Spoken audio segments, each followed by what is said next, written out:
Tonight's story begins with a kiss, one she never should have given, and one he never expected. You don't touch a man like him, you don't kiss him, you don't even breathe too close. But she did, and now, nothing will ever be the same. Before I start, hit that subscribe button and tell me where you are listening from in the comments. Let's begin. Everyone else was having a good night. She was choking on hers. Leah sat hunched over her half-finished drink, the ice clinking with every tremble of her fingers. The bar was warm, loud, gold-lit, one of those places where people came to forget their problems, not drown in them. Laughter filled the air. Glasses clinked. Someone was singing badly off-key in the corner, and at her usual booth across the room, Marco, her ex, was smiling like he'd never known a bad day in his life. His new brunette was curled against his side, whispering something in his ear that made him laugh. He threw his head back, carefree, utterly oblivious to the short blonde woman quietly imploding at the bar. Leah swallowed hard. She told herself she didn't care. She told herself she wasn't jealous. She told herself she was fine. She was not fine. Her chest felt tight, the room too hot, her skin prickling with humiliation every time Marco leaned closer to the brunette, like he used to lean into Leah. He didn't even look this way. Not once.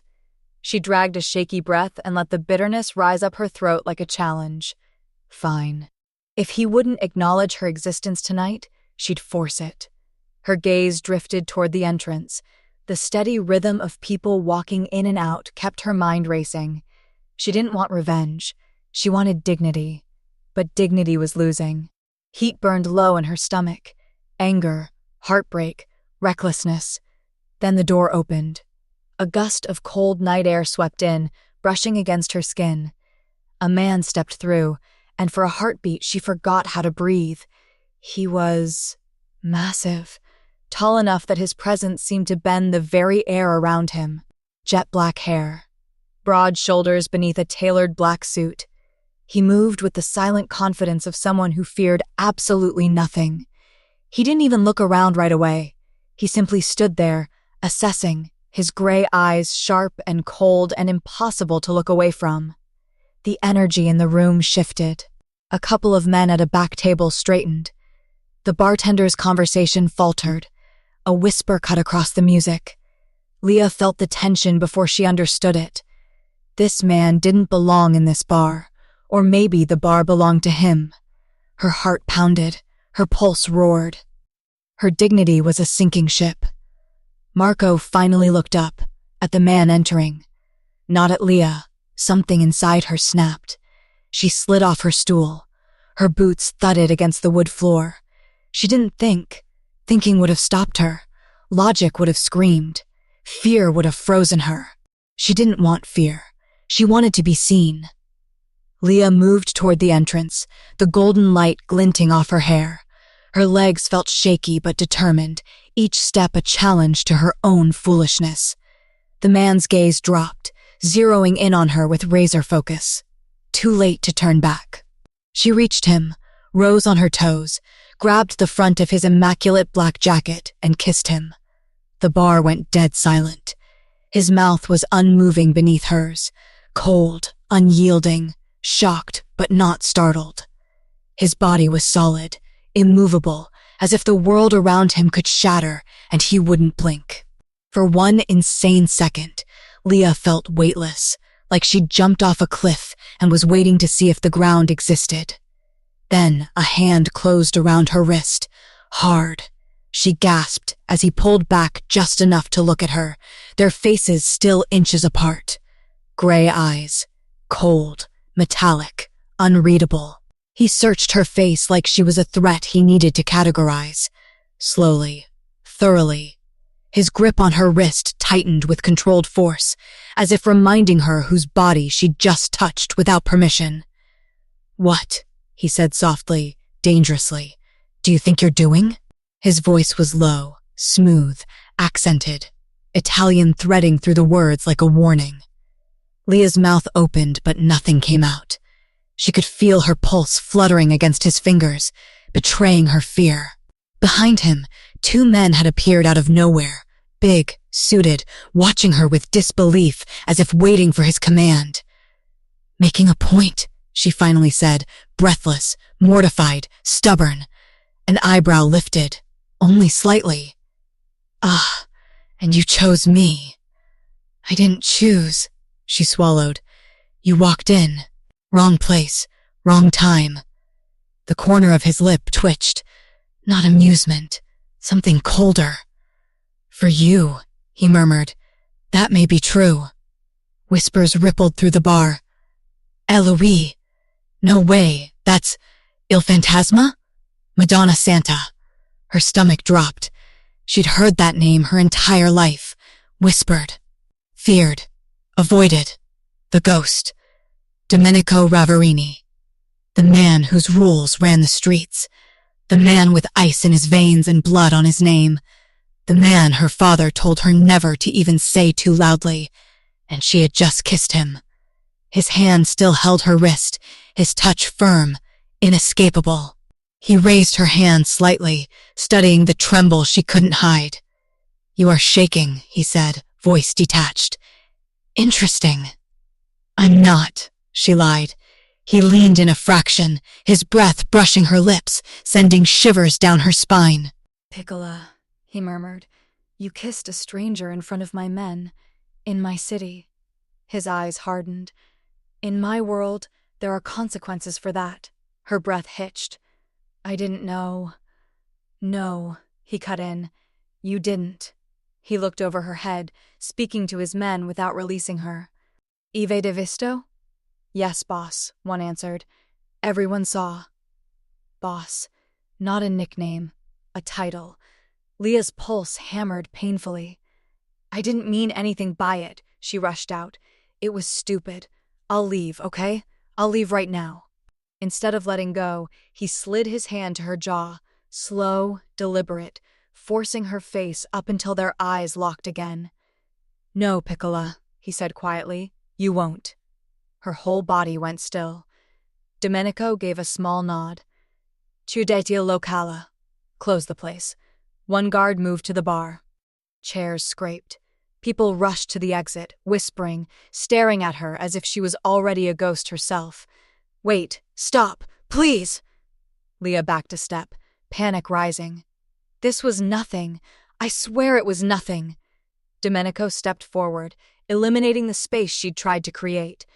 "Everyone saw you kiss me," he said, voice like ice. "Everyone saw you with me. That makes you a problem." "I'm nobody," she whispered. His gaze swept her, her trembling chin, wide brown eyes, small frame trembling against the weight of his presence. "One thing you will learn," he said, quiet and devastating, "is that Il Fantasma does not ignore problems." He paused. "And he does not let them walk away." Leah's knees nearly buckled. "Portala su," he ordered softly. "Take her upstairs." Two men stepped toward her. And Leah realized she hadn't kissed a stranger. She had just been claimed by the most feared man in the city. They didn't drag her. They didn't have to. Two huge men flanked Leah so closely their shoulders brushed her arms, guiding her toward a narrow hallway at the back of the bar. Every step she took was because they allowed it. Her legs felt like they didn't quite belong to her. The bar behind them was nearly empty now, the warm noise replaced by a tight, nervous quiet. Chairs stood abandoned, glasses half full.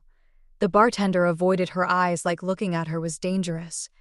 Marco was nowhere in sight.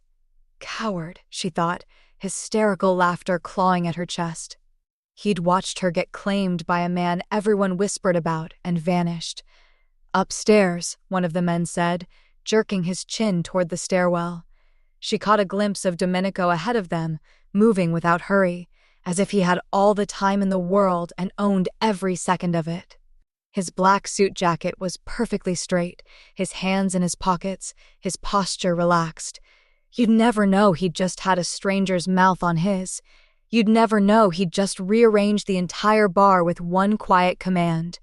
The staircase was dim and steep, the walls close on either side. Leah's fingers brushed the rail to keep balance, her heart battered at her ribs, a frantic animal trying to escape. "You can't do this," she said, her voice too high, too thin. "This is illegal." Piccola, the man to her left, muttered without humor. "You kissed the man who writes illegal."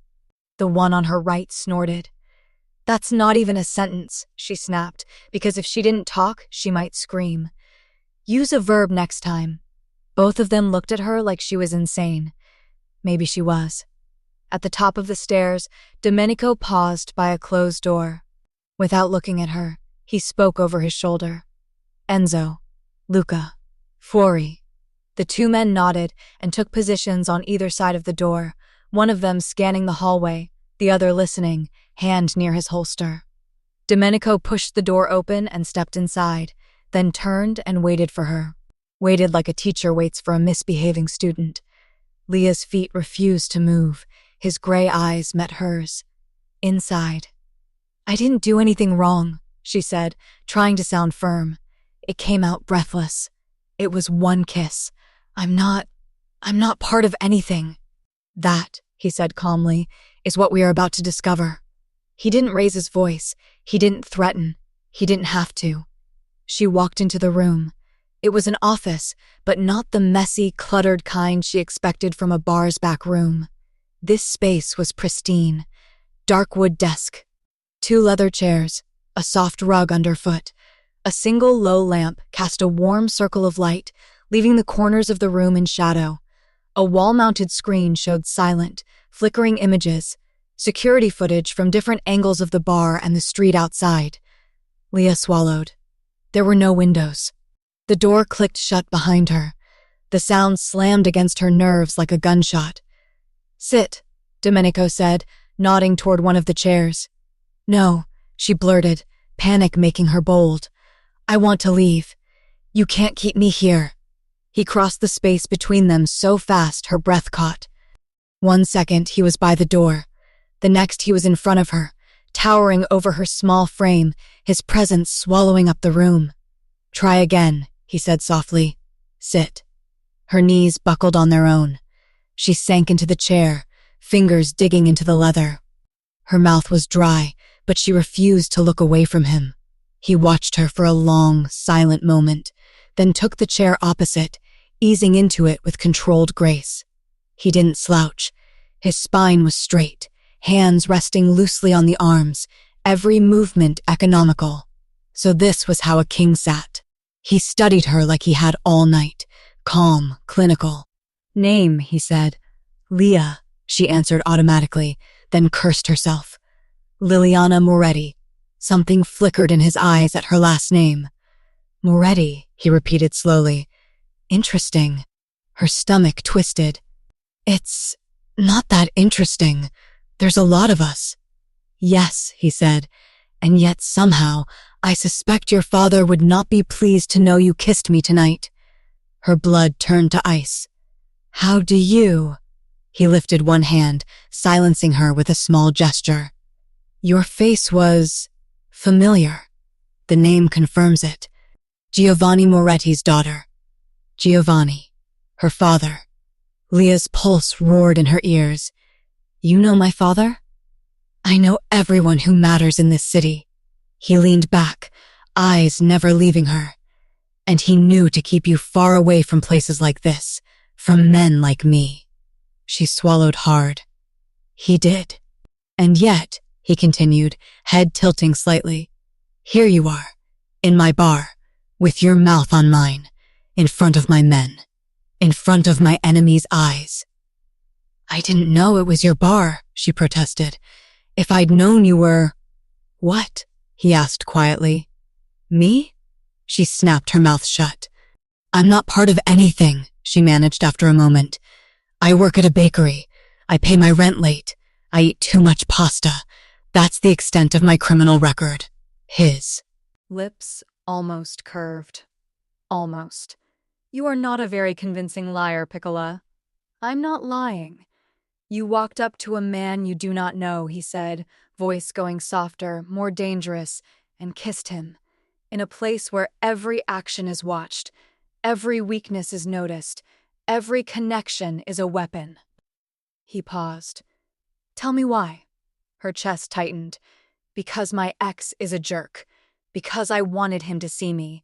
Because I'm tired of being the one left behind. The answers felt small and stupid in the face of this man. He waited. She forced the words out, wanted to make someone jealous.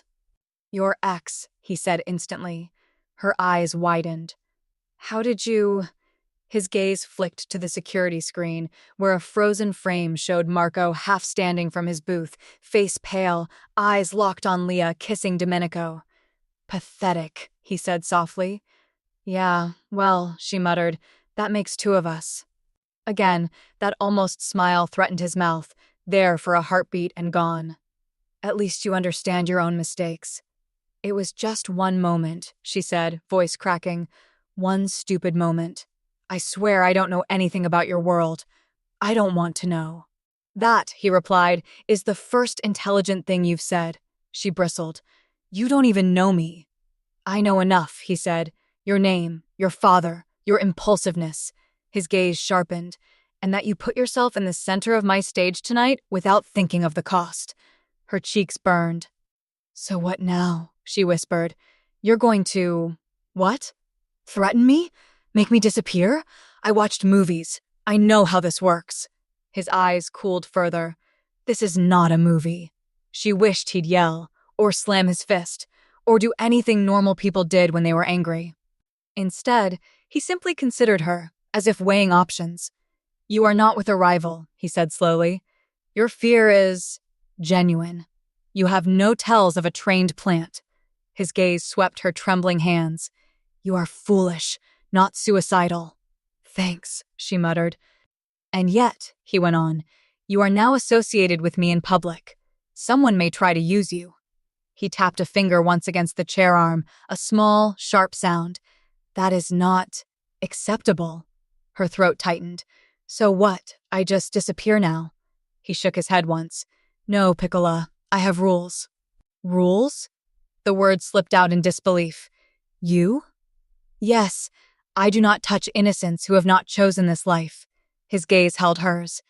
But if my enemies see you as leverage, I am responsible for what happens next. She stared at him. You're saying I'm your responsibility? The idea was insane. He nodded once. Until I am certain the attention tonight will fade, you will stay where I can see you. Her jaw dropped. With you? You prefer with them? He angled his head at the door, where his men waited. Or my enemies outside. Outside? She echoed. What do you mean outside? Domenico didn't answer immediately. His attention shifted to the security screen again. He picked up a small remote from the desk and tapped a button. The street camera view expanded. A black SUV idled across from the bar entrance. Another car rolled to a slow stop behind it.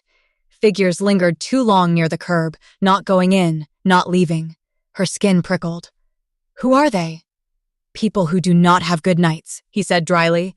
Not when I am involved. One of the figures outside glanced toward the bar door, speaking into a phone. A muscle ticked in Domenico's jaw. Enzo, he called. The door opened immediately. Enzo stepped in, tension in his shoulders. Si, boss? Quelli fiori, Domenico said, nodding toward the screen. Ci sono? The ones outside. Who are they? Enzo's mouth tightened. We think they're with Richie. They pulled up right after you came in. They didn't enter. Richie. Even Leah knew that name. Her stomach flipped. They saw her, Enzo added carefully. They saw the kiss. The room seemed to shrink. Domenico's gaze slid back to her, unreadable now. All the faint flickers of amusement gone. You see? He asked quietly. Consequences. She swallowed. This can't be because of me. He stood in one smooth motion. They were already watching me, he said. Now they will be watching you. She sunk back in the chair, heart pounding so loudly she could barely hear herself. So what happens now? Domenico moved toward the door, issuing orders with calm efficiency. Nobody in or out without my say, he told Enzo. Raddoppia la sicurezza. No one touches her. Double security. Enzo nodded, serious. Capito. Domenico turned back to Leah, his presence filling the doorway, his gray eyes like winter steel. You stay here, he said. You do not open this door for anyone but me. Capito, Piccola? Her breath came in shallow bursts. And if I don't? He studied her for a beat. Then you will learn very quickly what kind of men are worse than me. That shut her up. He stepped out, pulling the door almost closed, leaving a thin sliver of light from the hallway. Leah sat frozen, staring at The security feed. The camera outside showed one of the men from the SUV reaching into his jacket. Her heart dropped. A flash. A loud crack shattered the quiet, the sound exploding through the floorboards. Leah jumped to her feet as a shout sounded from the hallway. The door burst fully open. Domenico stepped back inside, eyes sharp, voice a low command. "Get down, Piccola." Gunfire cracked through the hallway like lightning, splitting the world in half. Leah dropped instinctively, not gracefully, not quickly, just crashed to the floor as Domenico's hand clamped around her shoulder and pushed her down the rest of the way. Her palms slapped the rug. Her breath tore from her lungs. Her ears rang. He didn't crouch. He stood over her. A wall of black suit and cold fury, body positioned between her and the door as another shot fired from outside, ricocheting off the stairwell metal with a vicious ping. "Stay down," he said, voice low but sharp enough to cut. As if she needed instructions. Her heart thrashed violently as she pressed her cheek to the carpet, trying to make herself as small as possible. Her entire body shook, not from fear exactly, but from shock, adrenaline, disbelief. This wasn't real. It couldn't be real. But then Enzo shouted something in rapid Italian. Luca answered from the far side of the door, and heavy boots thundered down the hall. Real. All of it. Domenico reached for his gun.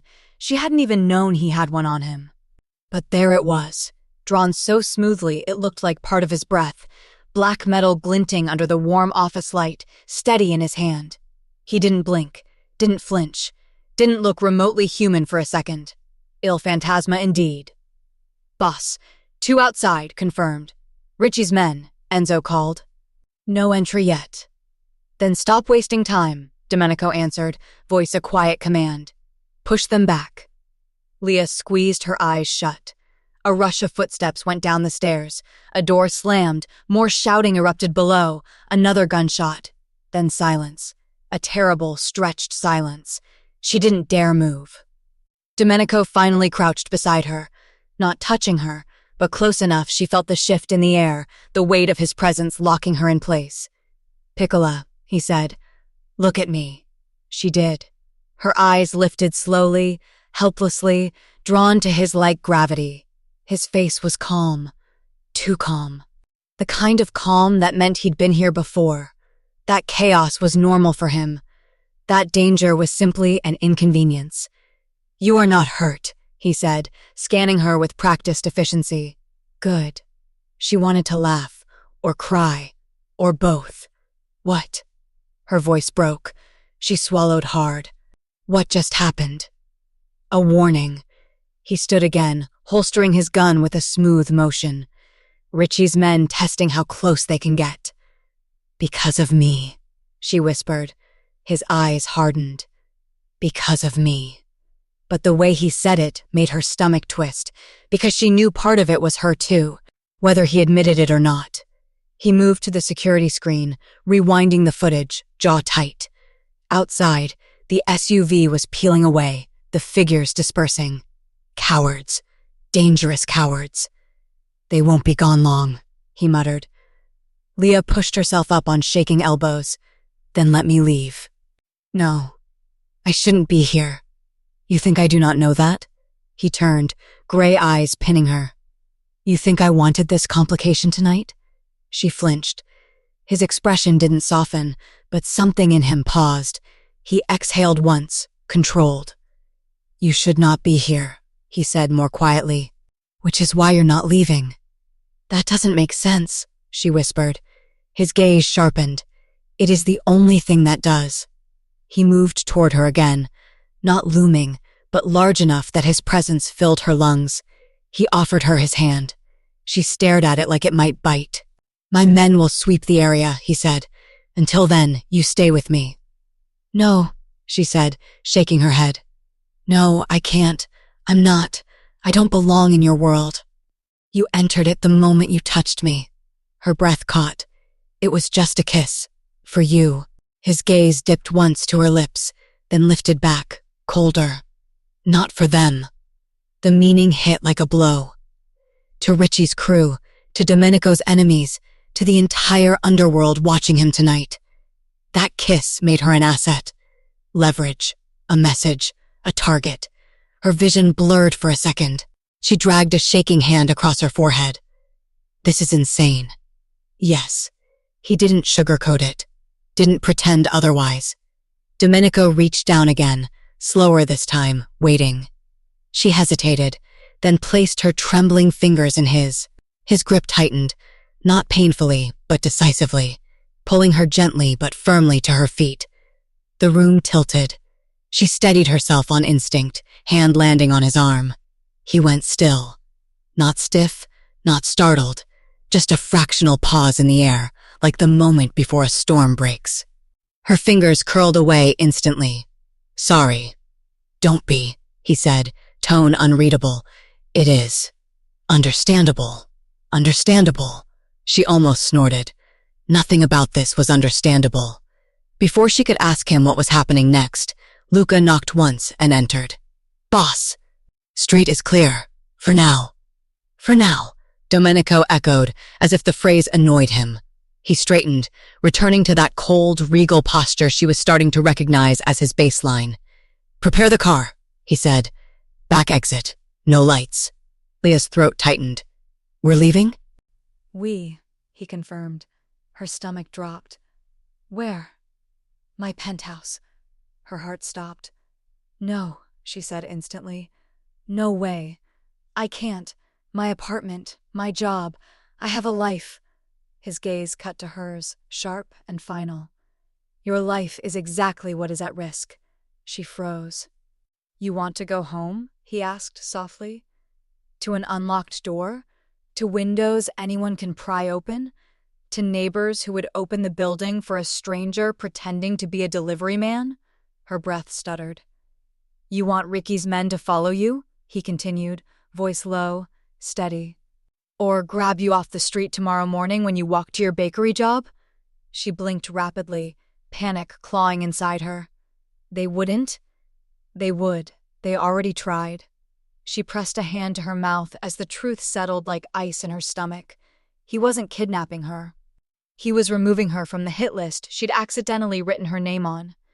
Domenico stepped closer, lowering his voice. I said you were my responsibility, he murmured. I meant it. Why? She whispered. For the first time since she'd met him, the answer didn't come immediately. His jaw tensed. His gaze flicked briefly, not to her lips this time, but to her trembling hands. A barely visible crack in the ice. Then it sealed. You kissed me, he said simply. Now I must protect you. That's not how normal people work. I am not normal people. He moved past her toward the door. Come, we leave now. She didn't move. He paused, turning halfway back, eyes narrowing slightly. Piccola, he said, voice dropping. The next shot will not miss. Her knees wobbled. She followed him, not because he commanded it, but because for the first time tonight, she understood the truth. She wasn't safer without him. She wasn't safe anywhere except with him. Domenico extended a hand as they approached the darkened hallway. This way, he said, and stay close. Leah swallowed. Then she took his hand and walked willingly into Il Fantasma's world. The car door barely shut before Domenico started laying down rules. No phone, no windows, no wandering. You do not step anywhere without me or one of my men. Capito, Piccola? Leah stiffened under the weight of his voice, the words snapping through the darkness of the back seat like orders on a battlefield. The tinted glass turned the city outside into moving shadows. Streetlights flashed across his face in hard, cold slices. I'm not a dog, she muttered, arms wrapping around herself. No, he agreed. A dog would know better than to kiss Il Fantasma in public. That shut her up. Enzo drove in silence, eyes on the road, every muscle in his shoulders tense. Another car followed behind them, a shadow on their tail that she knew wasn't random traffic. Luca, probably. More of his people. More guns. More danger she still didn't fully understand. Leah stared at her hands, at the faint indentation on her wrist where his fingers had dug in earlier. "How long?" she asked quietly. "How long what?" "Until this fades. The attention. The danger. How long until I can go back to my life?" He watched her for a long moment, the passing lights reflecting in his gray eyes like distant storms. "If Richie thinks you are nothing, forgotten," he said slowly, "days. Maybe weeks. If he is convinced you are something, longer." "You don't know," she said, the words tasting like panic. "I do not guess," he answered. "I wait. I watch. I decide. And in the meantime, I'm what? Your hostage?" He tilted his head, considering her. "You are under my protection." "That's a very pretty way to say hostage." His gaze sharpened, a fleck of steel cutting through. "Do you really think you would be safer if I let you out of this car, Piccola?" She opened her mouth, closed it again. He watched the truth settle over her, the realization that every street, every alley, every shadow felt more threatening now that she knew his name. "Thought so," he murmured. Silence stretched between them, thick and buzzing. Leah leaned her head back against the seat, trying to calm her breathing, to slow the frantic pounding in her ears. "Is this normal for you?" she asked softly. "People shooting, cars watching, men waiting outside bars for you." "Yes." He didn't even hesitate. She stared at him. "And you just live like this?" "I rule like this," he corrected. "Living is optional." Something in that simple statement made her chest ache, unexpectedly. She looked away, watching the city blur by in streaks of neon and shadow. "Why do they call you that?" she asked after a moment. "Il Fantasma." He was quiet for a beat too long. "Because I do not give warnings," he said finally. "Only disappearances." A shiver ran up her spine. She should have stopped there, but her mouth never knew when to quit. "And man without a pulse?" she pressed. "I heard that too." He looked almost bored. "People like to make up stories to explain what they do not understand." "So which one is true?" He turned fully toward her this time, his knee brushing hers, the contact sending a flash of awareness through her. "Both," he said, "and neither." Of course, he wasn't going to hand her easy truths. That wasn't the kind of man he was. Every word he gave felt measured, weighed, purposeful. The car slowed as they turned off the main streets. The buildings grew taller, more expensive, the sidewalks cleaner, the people sparser. Money had a smell, Leah decided. It smelled like glass and steel and quiet. "We're here," Enzo announced. The car rolled to a smooth stop beneath a discreet awning at the base of a high-rise tower. The building was all sharp lines and reflective surfaces, each window a dark mirror. A place where normal people slept and had no idea a ghost lived above them. Domenico got out first. 2 other men were already there, watching the street, scanning every car, every doorway. One nodded once to him, a silent report. Domenico rounded the car and opened Leah's door himself.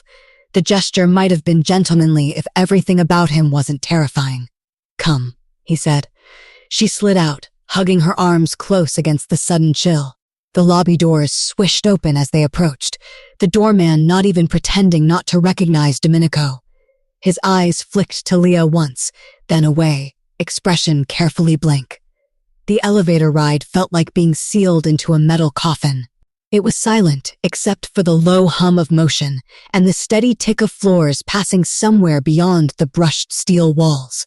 She risked a glance at him. He was staring straight ahead, jaw tight, hands in his pockets like he owned every floor they moved past. "Do they know?" she asked. "The people in this building. Who you are?" "They know enough not to ask questions," he said. "Of course." The elevator dinged softly. The doors opened onto a private foyer. No hallway, no neighbors, just a single heavy door with a keycard panel. Home, or whatever passed for it in his world. He swiped a card, the lock clicked, and he pushed the door open, gesturing for her to step inside. For a second, she didn't move. "It won't bite," he said dryly. It's not the door I'm worried about, she muttered. Still, she walked in. The penthouse was beautiful, cold, immaculate. Floor-to-ceiling windows showcased a glittering view of the city. The furniture was all clean lines and neutral colors, the kind of expensive comfort that looked like no one actually used it. There were no family photos, no cozy clutter, no visible signs that a man actually lived here. It looked like a showroom staged for a client who never arrived. Leah turned slowly, taking it all in. You live here alone? Yes. It shows. He arched a brow. You have notes on my interior design, Piccola? It looks like a magazine, she said. Like, a very rich ghost lives here and haunts his own sofa. A huff of air escaped him. Not quite a laugh. But it wasn't not a laugh. Keep talking like that, he said, and my men will be convinced you have un suicidio di gruppo in mind. She frowned. That's not... Whatever that means, it doesn't sound nice. It isn't. He stepped past her, shrugging off his jacket and laying it with precise care over the back of a chair. Even that he did like an operation. Rules, he said, turning back to her. More? Yes. She crossed her arms. Fine, let's hear them. You do not open the door for anyone, he began. You do not answer the landline. You will give Enzo your phone so we can change the number and secure it. Her stomach clenched. I need my phone. You need your life. She bit the inside of her cheek. He continued, tone even. No balcony.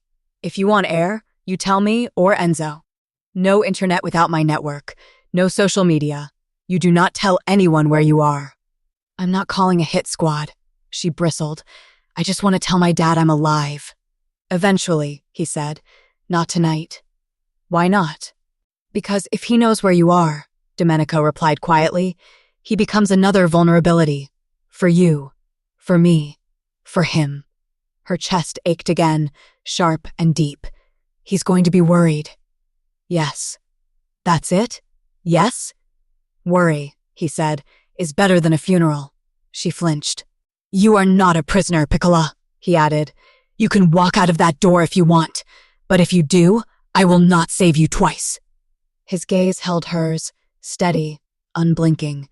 It didn't feel like a threat. It felt like a statement of fact. She looked away, jaw tight, heart pounding. You said I'm your responsibility, she said. Is this how you treat all of them? All the people you protect? I do not protect people, he said. I protect assets, territory, the balance of power. Her throat went dry. So what am I? His eyes darkened, a storm rolling in. I do not know yet, he said. You kissed me without thinking. You put yourself in my path. You made yourself a piece on the board without understanding the game. He took a slow step toward her. You are not my enemy, he murmured. You are not my ally. You are not... nothing. Her breath stuttered. You are a problem I did not ask for, he finished, but now cannot ignore. Her anger flared, strangely comforting in the middle of the fear. Maybe I don't want to be anything to you, she snapped. Maybe I just want to go back to being nobody. His gaze dropped, lingering on her flushed cheeks, the stubborn set of her mouth. When his eyes lifted again, something softer, almost pained, flickered deep inside the ice. It is too late for that, he said. She didn't know if he meant for her, or for himself. A soft beep interrupted the tension. Domenico's jaw tightened. He walked to a sleek console table near the wall, picked up a phone, and pressed a button. See? He said. Leo watched the muscles in his back tense as he listened, his hand curled slowly around the edge of the table. When? He asked, voice dropping. How long ago? Her stomach turned to lead. He didn't move for several seconds. Then he spoke, each word precise. Mandami la foto. Send me the pictures. Her heart climbed into her throat. The phone chimed. He glanced down at the screen. His shoulders went even tighter, a ripple of controlled rage moving through him. Chi è successo? She whispered. What happened? He looked up at her, eyes colder than she'd seen them yet. Your apartment, he said. Someone broke in.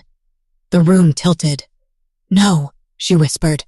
No, there's nothing there. It doesn't. They weren't looking for things, he cut in quietly. They were looking for you. Her lungs forgot how to work. For a heartbeat, all she could hear was the blood roaring in her ears. Then, Domenico set the phone down very carefully, like it might shatter under his hand. He closed the distance between them in 3 long strides, gray eyes burning. Do you understand now, Piccola? He asked, voice low and lethal. You don't have a home to go back to. She stared up at him, fear and something heavier twisting in her chest. If this wasn't her home, then, whether she liked it or not, she was already living in his Ghents. The panic wouldn't let her breathe. It crawled up Leah's throat, tight and hot, choking off words she desperately needed to say. Her apartment. Someone had broken into her apartment. Not for her TV, not for jewelry, for her. She wrapped her arms around herself, fingers digging into her sides as if she could hold herself together by force. The penthouse felt too big, too glass, too exposed. Even up here, above the city, danger pressed in like a storm against the windows. Domenico watched her unravel. He didn't move at first. He simply stood there, tall and still, hands at his sides, eyes tracking every tremor that shook her small body. Gray eyes like cold steel, burning with something she couldn't name. Sit, he said quietly. She shook her head. I can't. Leah. His voice dipped lower. Sit. It came out sounding less like a suggestion and more like reality making a demand. Her knees gave up before she could argue. She sank onto the nearest couch, the soft leather swallowing her in a way that felt too much like being claimed. I don't understand, she whispered. I don't have enemies. I pay my bills. I don't bother anyone. I bake bread. Why would anyone? Because they saw you with me, he cut in, and because men like Ricci do not need reasons, only opportunities. She dropped her face into her hands. This can't be happening. He came closer, slow and deliberate, like he knew sudden movements might shatter her. Look at me, Piccola. She didn't. A moment passed. Then his fingers brushed her wrists, lightly, not forcing, just there. Solid, warm, real. The gentleness startled her more than if he'd grabbed her. Leah, he said again, guarda me. The Italian clicked through her panic. Look at me. She lifted her head. Good, he murmured. Now breathe. I am breathing, she said hoarsely. Not well. His lips almost twitched. You sound like a dying fish. A hysterical laugh burst out of her, unexpected and jagged. That's incredibly rude. True, though. He didn't smile, but the edges of him felt less sharp for a heartbeat. The laugh faded quickly, swallowed by the weight of the situation. I don't know how to do this, she admitted. Guns. Bounties. Mafia drama. This isn't my life. What is your life? Domenico asked. She blinked. What? Before tonight, he tilted his head. What did you have that you think you have lost? The question dug its fingers into old wounds. My bakery job, she said slowly. My crappy apartment. My dad calling every other day to make sure my car hasn't exploded. My ex. Being an idiot, but at least it was familiar. I knew the shape of my problems. And now? Now my problem is you, she snapped, then instantly regretted it. He didn't flinch. Yes, he said, it is. The admission knocked the wind out of her. He stepped back slightly, giving her air, but his gaze stayed locked on her face. I need honesty from you, he said. Total. Brutal. You understand? She frowned. About what? Everything. He gestured vaguely, encompassing her entire existence. Your habits, your family, your weaknesses. Anything a man like Ricci could use. Her stomach turned. My weaknesses? I cannot protect what I do not see. She stared at him, pulse skittering. This isn't fair, she whispered. You already know everything about me. Where I live, who my father is, the fact my ex is a massive jerk. You know my name, my face, my reckless mouth. Her cheeks flushed at that. And I know nothing about you. You know enough. Do I? She shot back. I know a nickname. I know people disappear. But I don't know what you actually do, Domenico, or if I can trust you. His eyes cooled dangerously. If you could not trust me, you would already be dead. That is not comforting. It is the truth. He folded his arms, and I did not say this was fair. I said it was necessary. Her fingers twisted in the hem of her shirt. So what? You want my whole life story? For now, he said. I want to know why a girl whose father raised her to fear men like me still thought kissing a stranger in a Mafia bar was a good idea. That's complicated. We have time, she swallowed. Her throat felt too small for the words she owed him. I'm not like other girls I know, she started, wincing at how cliché it sounded. They go out, they do things, hookups, parties, whatever, and I don't. One dark brow lifted. Because of your father? Because of me. Heat crept up her neck. I don't let people close. Not really. Marco was my first real everything, and even that took forever. His gaze sharpened. How long were you with him? Almost 2 years. Did you live together? No. You never stayed at his place? Sometimes. Not often. She shifted, uncomfortable under his scrutiny. He wanted more than I was ready to give. The words hung between them, heavy with things unsaid. Domenico's eyes narrowed almost imperceptibly. More? She lifted her chin. You know what I mean. I want to hear you say it. Her. Cheeks flamed. Why? Because I like clarity, he said, voice cool. And because if I am going to keep you breathing, I need to understand which lines you do not cross. His stare was relentless. Leah took a breath that felt like dragging glass into her lungs. I've never... Her voice broke. She tried again. I've never slept with anyone. Silence slammed into the room. He went utterly still. Not a muscle moved. Not his jaw, not his hands, not even his breathing, as far as she could tell. The air between them changed, thickening, humming with something she couldn't identify. You are a virgin, he said, not a question. She wanted the floor to swallow her. You say that like it's a crime. In my world, he murmured, it is rare. That's one word, she muttered, embarrassment wrestling with anger. You gonna tell your guys? Make it a fun fact during meetings? His eyes flashed. No. The word was sharp, final. He stepped closer before she could back away, his shadow wrapping around her. He didn't touch her, but the proximity made her hyper-aware of every inch separating them. Does anyone know? He asked, voice low. Your father, your ex, your friends. Marco knew, she said quietly. My dad suspects. He treats me like I'm made of glass. My friends joke about it sometimes. Her throat tightened. Why does it matter? Because it changes things, he said. How? For one, his gaze dipped for a second to her lips, then back. It tells me how careless you are with yourself. Careless? She echoed, offended. I just told you I don't. You are 26, he cut in. You guard your body like a fortress, and yet you gave your first uninvited kiss to a man whose name you did not know, in front of half the city.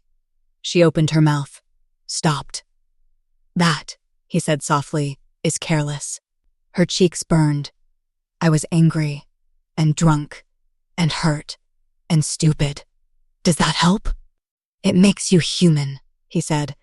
It does not make you safe.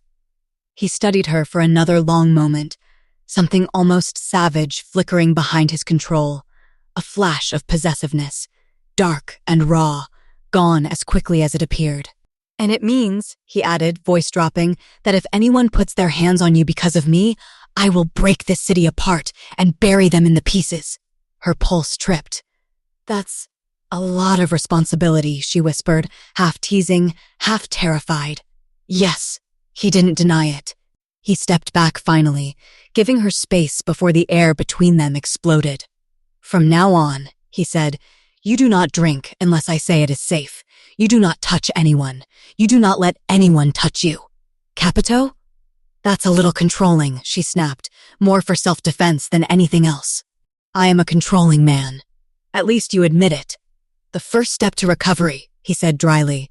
A startled laugh escaped her again, weak but real. His mouth twitched, the faintest echo of it reflecting back. "But I'm not recovering," he added, "and neither are you." Her laughter died. He turned toward the windows, hands slipping into his pockets as he stared out over the glittering city. "You were not supposed to be part of this," he said quietly. "I had plans, rules, lines. I do not cross. No innocence, no weaknesses, no one in my home who is not prepared for what I am." "What you are," she repeated softly. "Which is what, exactly?" He considered his reflection in the glass, the ghost of himself staring back. "A man who does not feel," he said, "who cannot afford to." She watched him, something sharp and aching twisting under her ribs. "You felt something tonight," she said. "At the bar. When I kissed you." He went very still. "And now," she pushed, because she couldn't help it, "you brought me here. You could have handed me off to your men, sent me to a safe house, whatever, but you didn't." He didn't deny that either. "I protect what is mine," he said finally. Her breath caught. "I'm not yours." His gaze slid back to her, dark and sure. "For tonight," he said, "you are." Before she could respond, his phone vibrated on the console again. The sound sliced through the moment like a blade. He picked it up, eyes flicking over the screen. His expression changed. Not by much, but enough. The air dropped several degrees. "What is it?" she asked. He didn't answer right away. His thumb tapped the screen, scrolling through something. He exhaled slowly. "Richie just sent a message to my men," he said. Leah's stomach turned. "What kind of message?" Domenico's gray eyes met hers, colder than she'd ever seen them.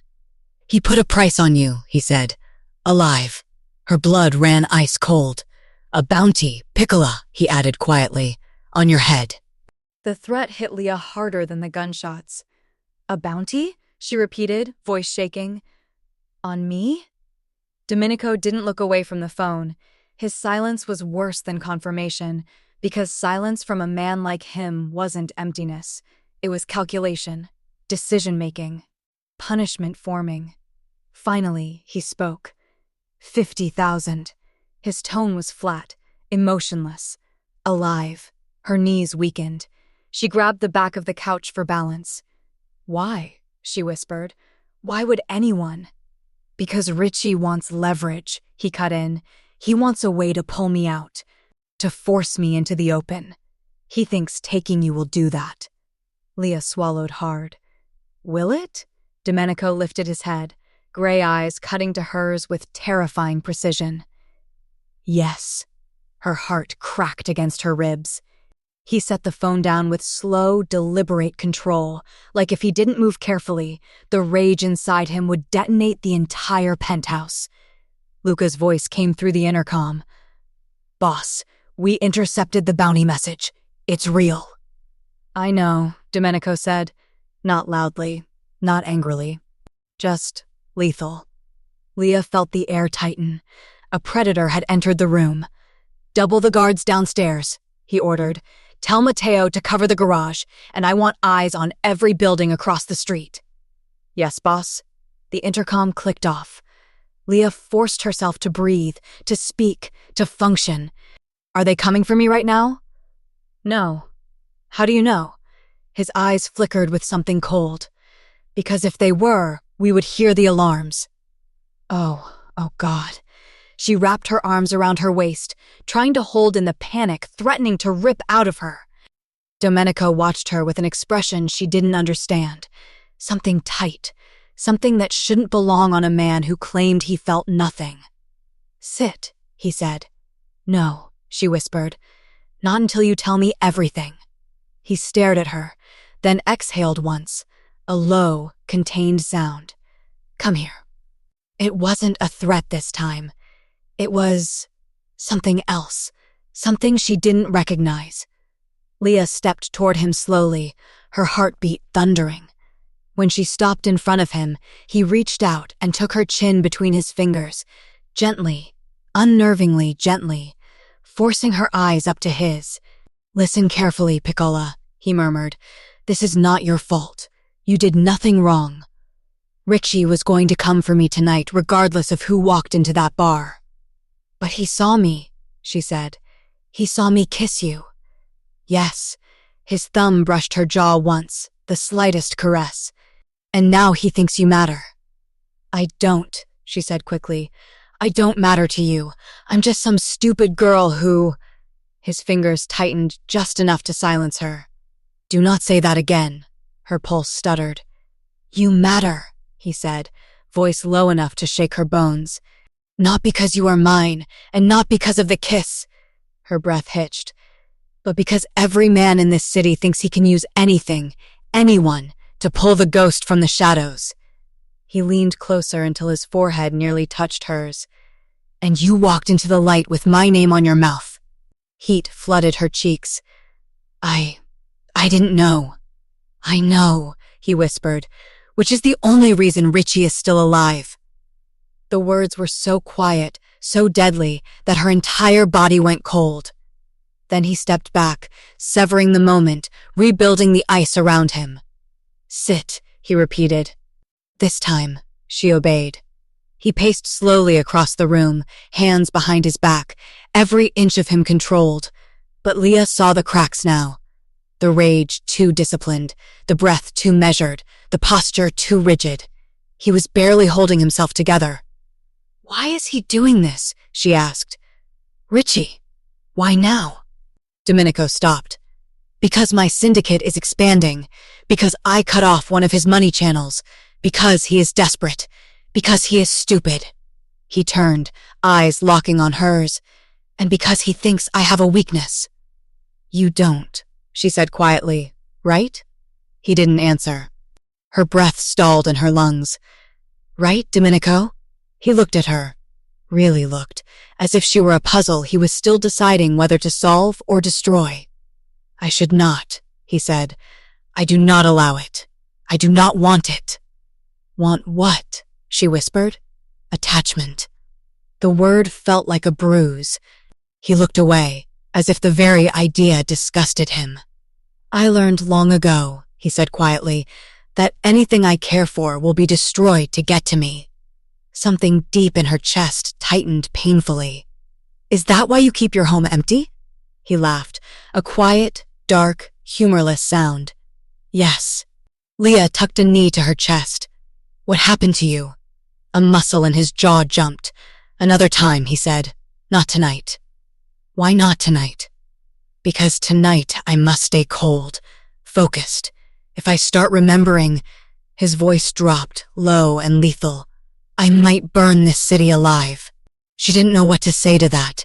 No one should have that kind of fury inside them. No one except the man in front of her. He came back to her slowly and sat in the chair opposite her, elbows on his knees. He leaned forward, his face close enough. She could feel the electric tension between them. "You asked earlier if you can trust me," he said. "Now I ask you a question." Her throat tightened. "Okay. Do you trust me not to hurt you?" She froze. He waited. The room felt too quiet, too intimate, too dangerous. Finally, she nodded. Yes. Something flashed behind his eyes, quick, fierce, painful. "Good," he murmured. Then, "Now tell me the truth. Are you afraid of me?" She swallowed. "Yes." His jaw flexed. "And yet," he said, leaning even closer, "you are here. I don't have a choice." "You always have a choice, Piccola." Her voice trembled.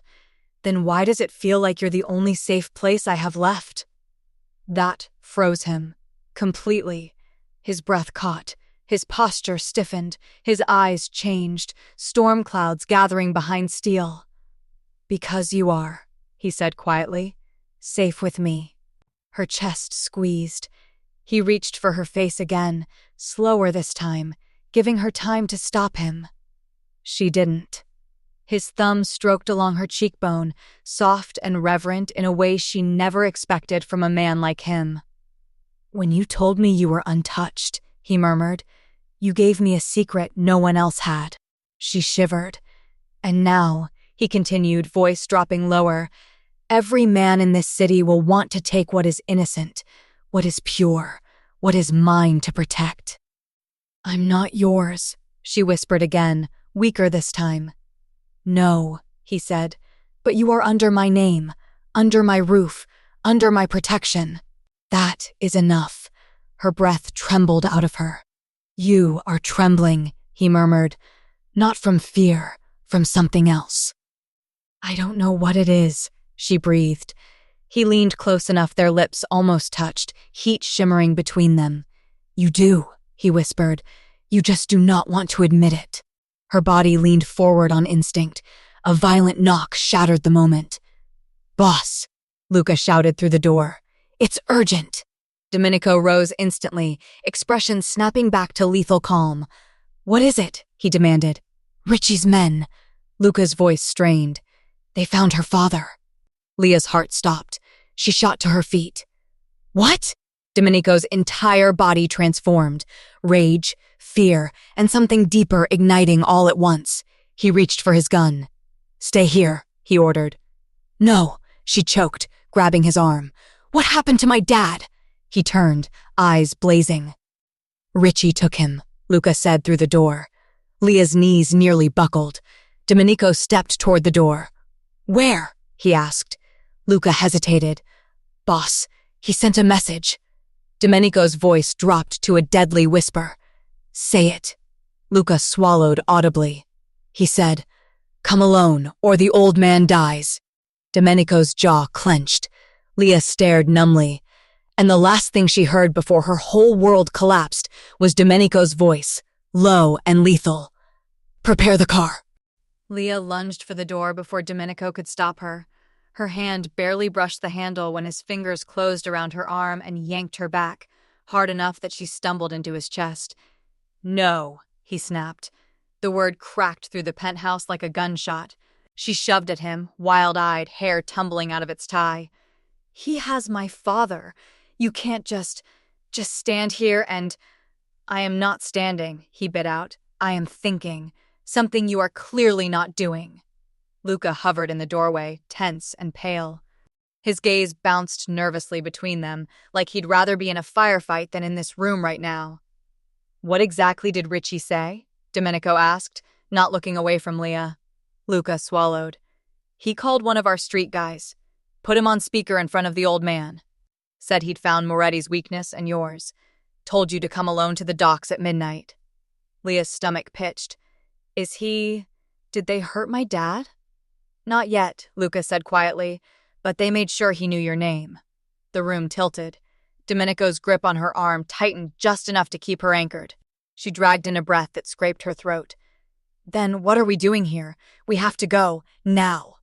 "We," Domenico said, voice low and dangerous, "are not doing anything." Her blood ran hot. "You think I'm going to sit on your fancy couch while my father is—" "Yes," he cut in. "That is exactly what you're going to do."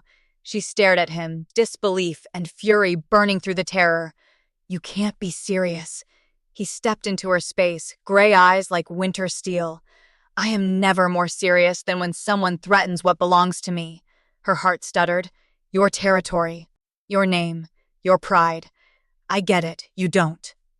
"I meant you," he said, quiet but absolute.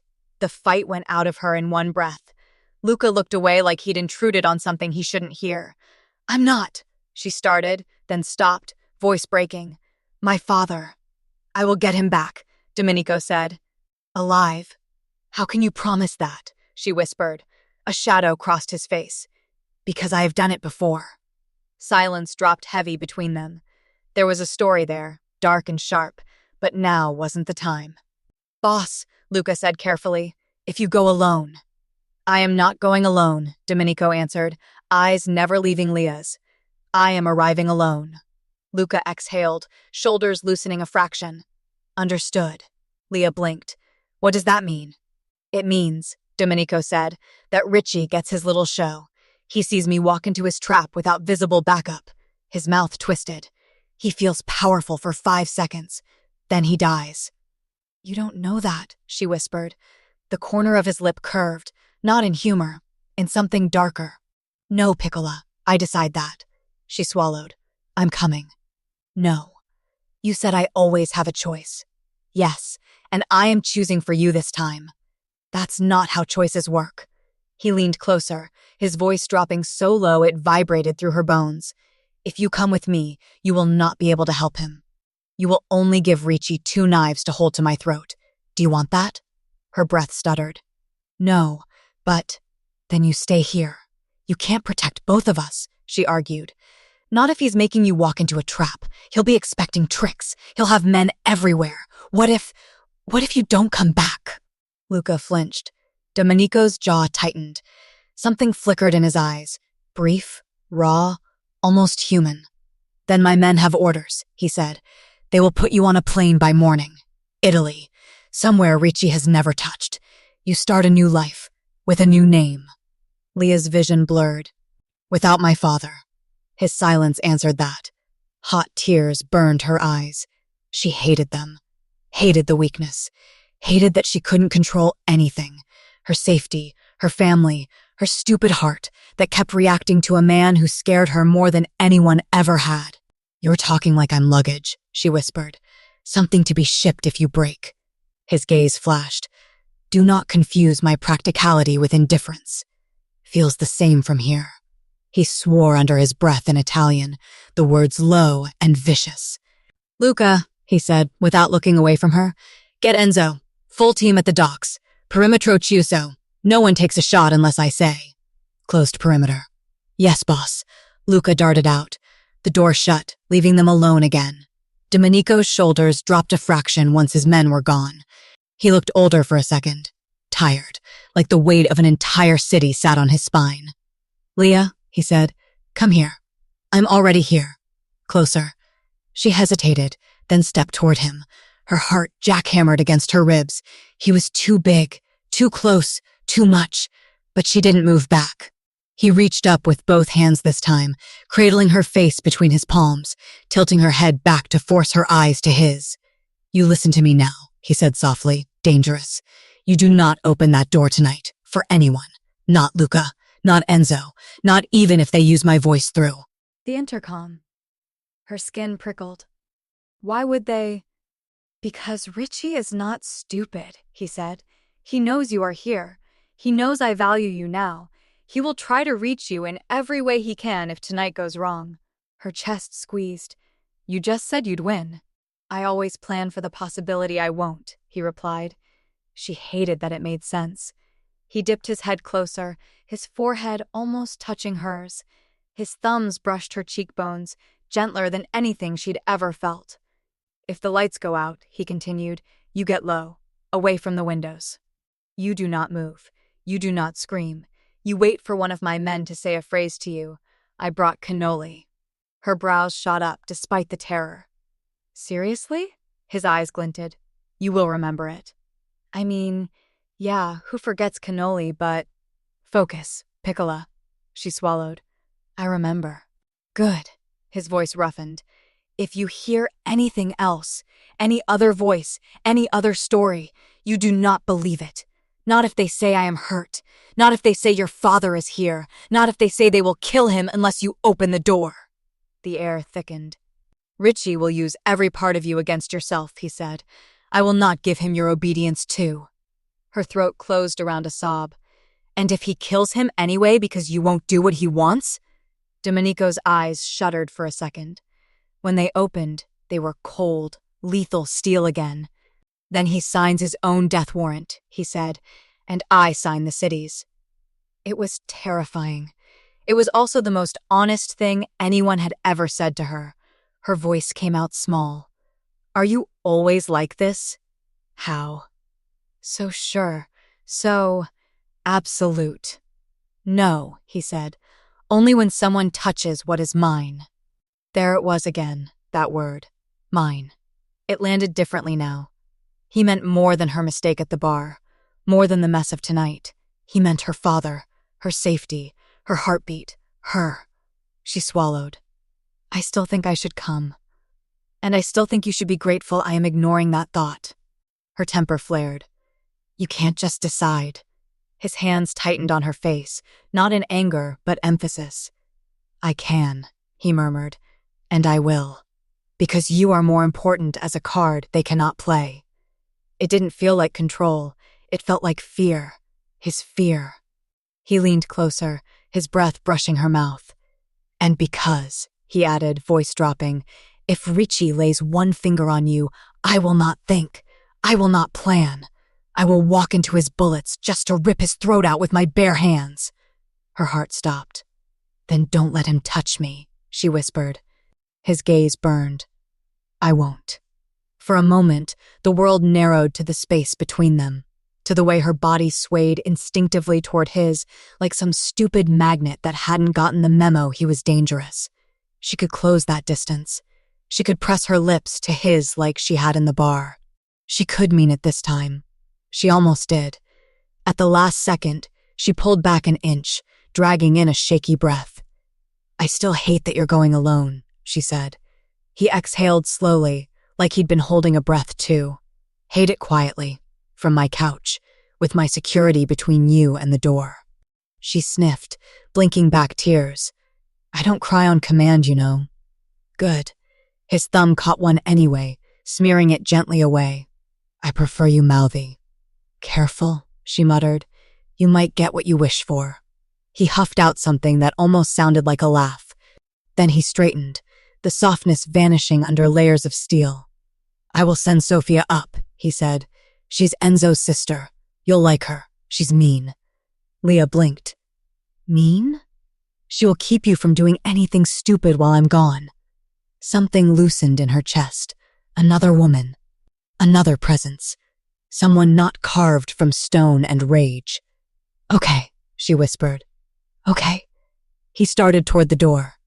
Domenico? She called softly. He stopped. If something happens to you, she said, voice trembling but fierce, I'm not getting on a plane. He turned his head just enough for her to see the profile of his mouth curve, dark and fond and infuriating. Stubborn Piccola, he murmured. I know. Then he was gone. The door shut with a heavy click. The room suddenly seemed too big, too quiet. The city lights bled in through the glass, glittering and indifferent. Leah wrapped her arms around herself and sank slowly onto the couch, eyes burning, ears tuned to every distant sound in the building. Minutes passed, or hours. She couldn't tell. A soft chime came from the panel by the door. Signorina Moretti? A woman's voice called. It's Sophia. I brought cannoli. Leah almost laughed with relief as she hurried to let her in. Her fingers brushed the lock, and the whole world went dark as every light in the penthouse snapped off at once. The lights didn't flicker. They died. A suffocating black swallowed the penthouse so completely Leah couldn't see her own hand in front of her face. Sophia? She whispered, heart slamming against her ribs. No answer. Only silence. A deep, unnatural silence that stretched across the vast space like something alive. Then, a soft click. Not the lights. A door. Behind her. She spun in the darkness, pulse thundering in her ears. Sophia? She tried again. Is that you? Say something. Nothing. Only the faint hum of emergency power somewhere far below, muffled by floors of marble and steel.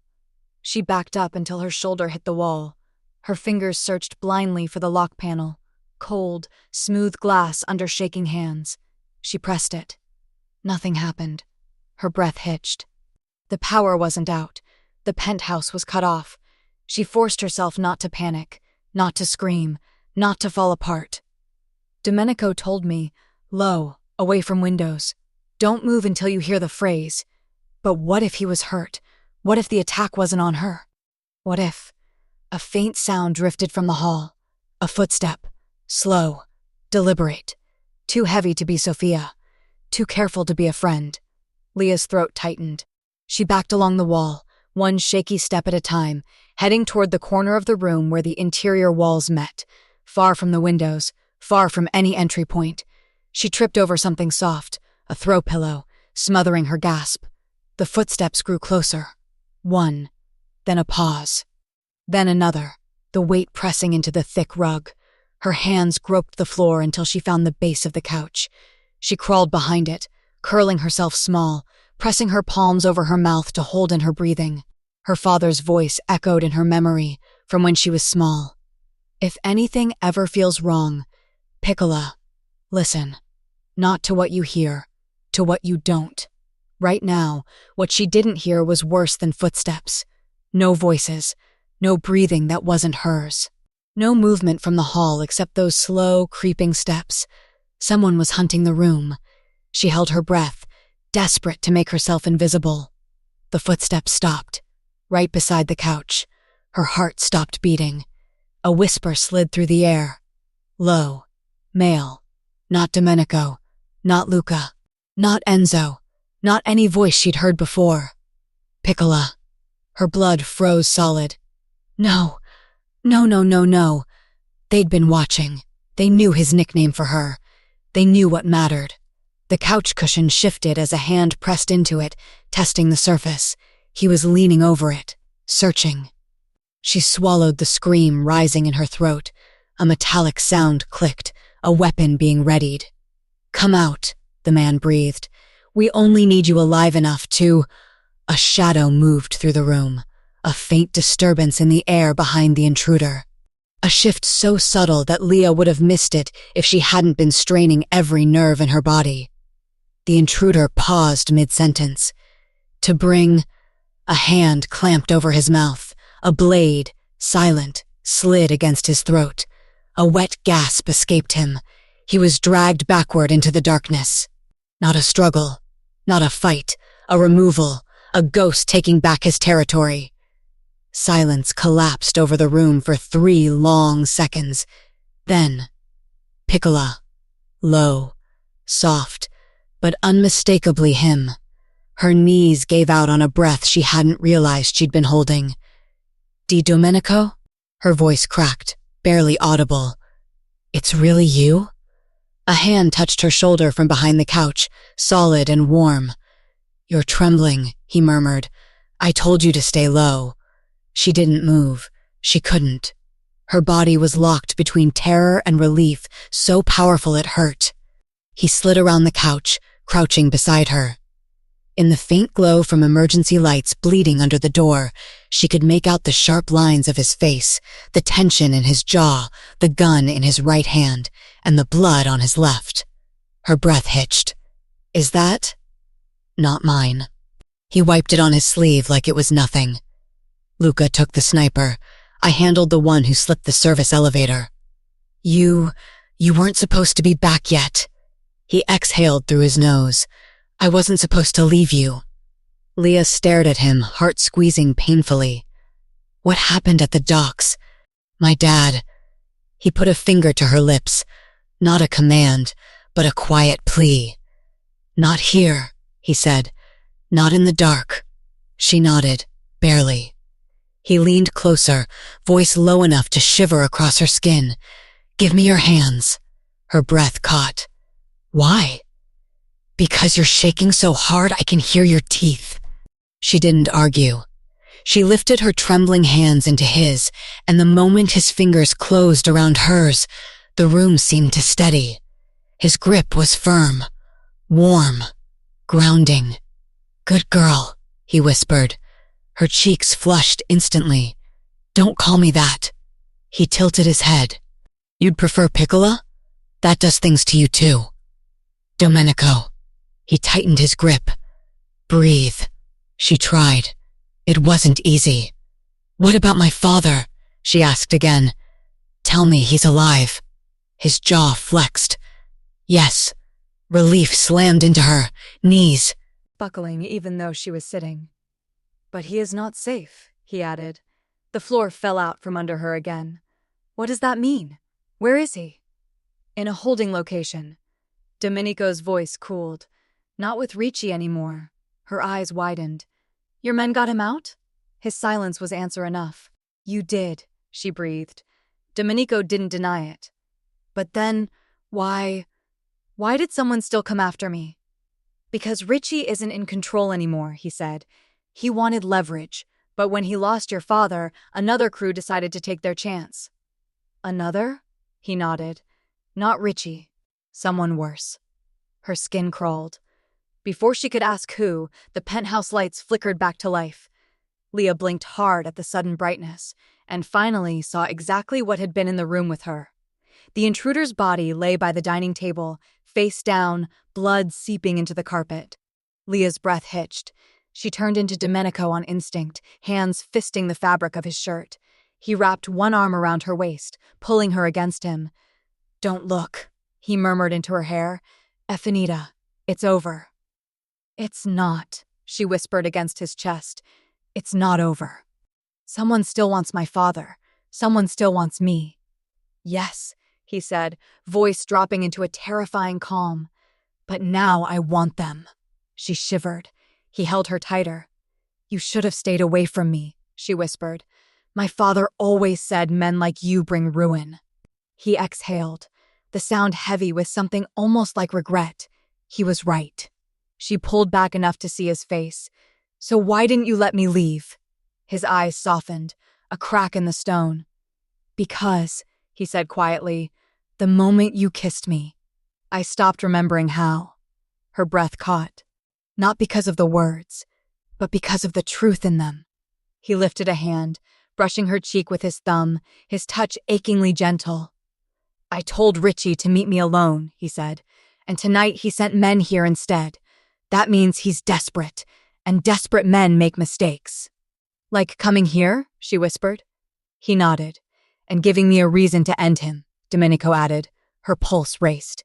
"So what now?" "Now?" He stood, pulling her up with him, steadying her when her legs wobbled. "Now we secure this building, and then?" A hard knock slammed into the penthouse door. Leah froze. Domenico's eyes snapped to the entrance, going sharp as blades. He raised his gun, placing himself between her and the sound. "Stay behind me," he whispered. The knock came again, louder. Then, a woman's voice, muffled but clear. "I brought cannoli." Leah exhaled with relief. But Domenico didn't lower his gun. His voice dropped into a whisper that made her blood run cold. "That's not Sophia." And then the doorknob began to turn. The doorknob twisted before Domenico could fire. Leah's fingers clamped onto the back of his shirt. Her heart slammed so hard it hurt, every beat a countdown she couldn't see. "That's not Sophia," he repeated, voice low, deadly calm. The knob jiggled again. Whoever was on the other side wasn't knocking anymore. They were testing the lock. "Domenico," Leah whispered. "There's a code. There's security. Not when someone inside gives them the overrides," he murmured back. "Stay behind me. Don't move." The words "someone inside" sank in like ice. A traitor. In his building. In his world. Her gaze flicked to the body by the dining table, then back to the door. She swallowed hard, forcing her voice steady. "What do they want?" she breathed. His jaw flexed. "You," he said simply. "And me." The handle stilled. Then a second, different knock. 3 slow beats, scraped across the wood. "Signor Ravarini," the woman's voice called again. Too bright, too cheerful. "Per favor, I have your order." "Cannoli." Leah flinched. They know the phrase. Yes. His gaze never left the door. But they don't know I know her voice. "How?" "She's Calabrese," he said. "This one sounds Milanese." Leah stared at him. "That's what you're worried about right now? Accents?" "That," he said, "and the fact that my cameras went out 10 seconds before she arrived." Her stomach dropped. "You have 2 choices. Piccola," he murmured. "You can stand here while I open that door and pray they miss. Or you can do what I tell you. I hate both of those." "Good," he said. "Means you're thinking." He slid his free hand back, fingers finding her hip, guiding her gently but firmly away from the line of fire. "Left," he said, "by the bookcase. There's a panel. Push the 3rd shelf from the top, right side." "A panic room?" she whispered. He didn't answer. He didn't need to. "Go," he ordered. She went. Every step felt like moving through wet cement. Her hands fumbled over leather-bound spines until she found the hidden edge. She pressed. The shelf clicked and swung inward silently, revealing a narrow space lit by a soft, low glow. A small room. No windows. Reinforced walls. A bench. Monitors. It smelled like steel and quiet violence. Inside, Domenico said. Leah spun back. I am not leaving you alone with. You are not leaving me, he snapped. You're letting me do what I do without worrying you'll get shot in the crossfire. Her eyes burned. What if you... Leah. His voice dropped, the name rough on his tongue. Trust me. She did. She hated that she did, but she did. She took one step back into the hidden room. Keep the door open a crack, he said. Watch the monitors. If anyone gets past me, you lock it. You don't try to be a hero. Heroes get buried. What about you? She whispered. I'm not a hero. A ghost of a smile curved his mouth. I'm a problem solver. It should not have comforted her. It did. She opened her mouth. She didn't even know what word was coming out when the voice at the door cut through again, sharper this time. Last chance, Signor, the woman called. You open. I leave the box and go. You don't. Someone else comes instead. Someone louder. Leah's stomach twisted. Domenico's expression turned to carved stone. He moved silently to the side of the door, back to the wall, gun raised, every line of his body coiled. He nodded once toward the hidden room. Now, Piccola. She stepped fully inside. The panel eased almost shut, a sliver remaining. Through it, she could see just enough of the front half of the penthouse. Her hands shook as she sank onto the bench and glanced at the monitors. The power to the main system was still dead, but one small battery-backed camera showed a grainy image of the hallway outside. A woman stood in front of the penthouse door. Not Sophia. Younger. Too pretty. High ponytail. Slim coat that did nothing to hide the man standing just out of sight behind her. Only a shoulder and gun barrel visible when he shifted. Come on, Leah whispered. Walk away. Just go. No one listened. 3, the woman said, placing her palm flat against the door. 2. Domenico's hand moved toward the latch. 1. He yanked the door inward. The woman stumbled forward with a yelp, arm flailing for balance. The man behind her jerked up his gun, but Domenico was already moving. 2 shots. Fast. Precise. Not wild.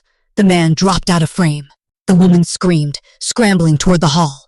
Domenico caught her by the front of her coat, slammed her against the wall, gun pressed under her chin. Quanti siete? He demanded. How many are you? I don't. He tilted the gun, expression deadly calm. Wrong answer. 5, she choked.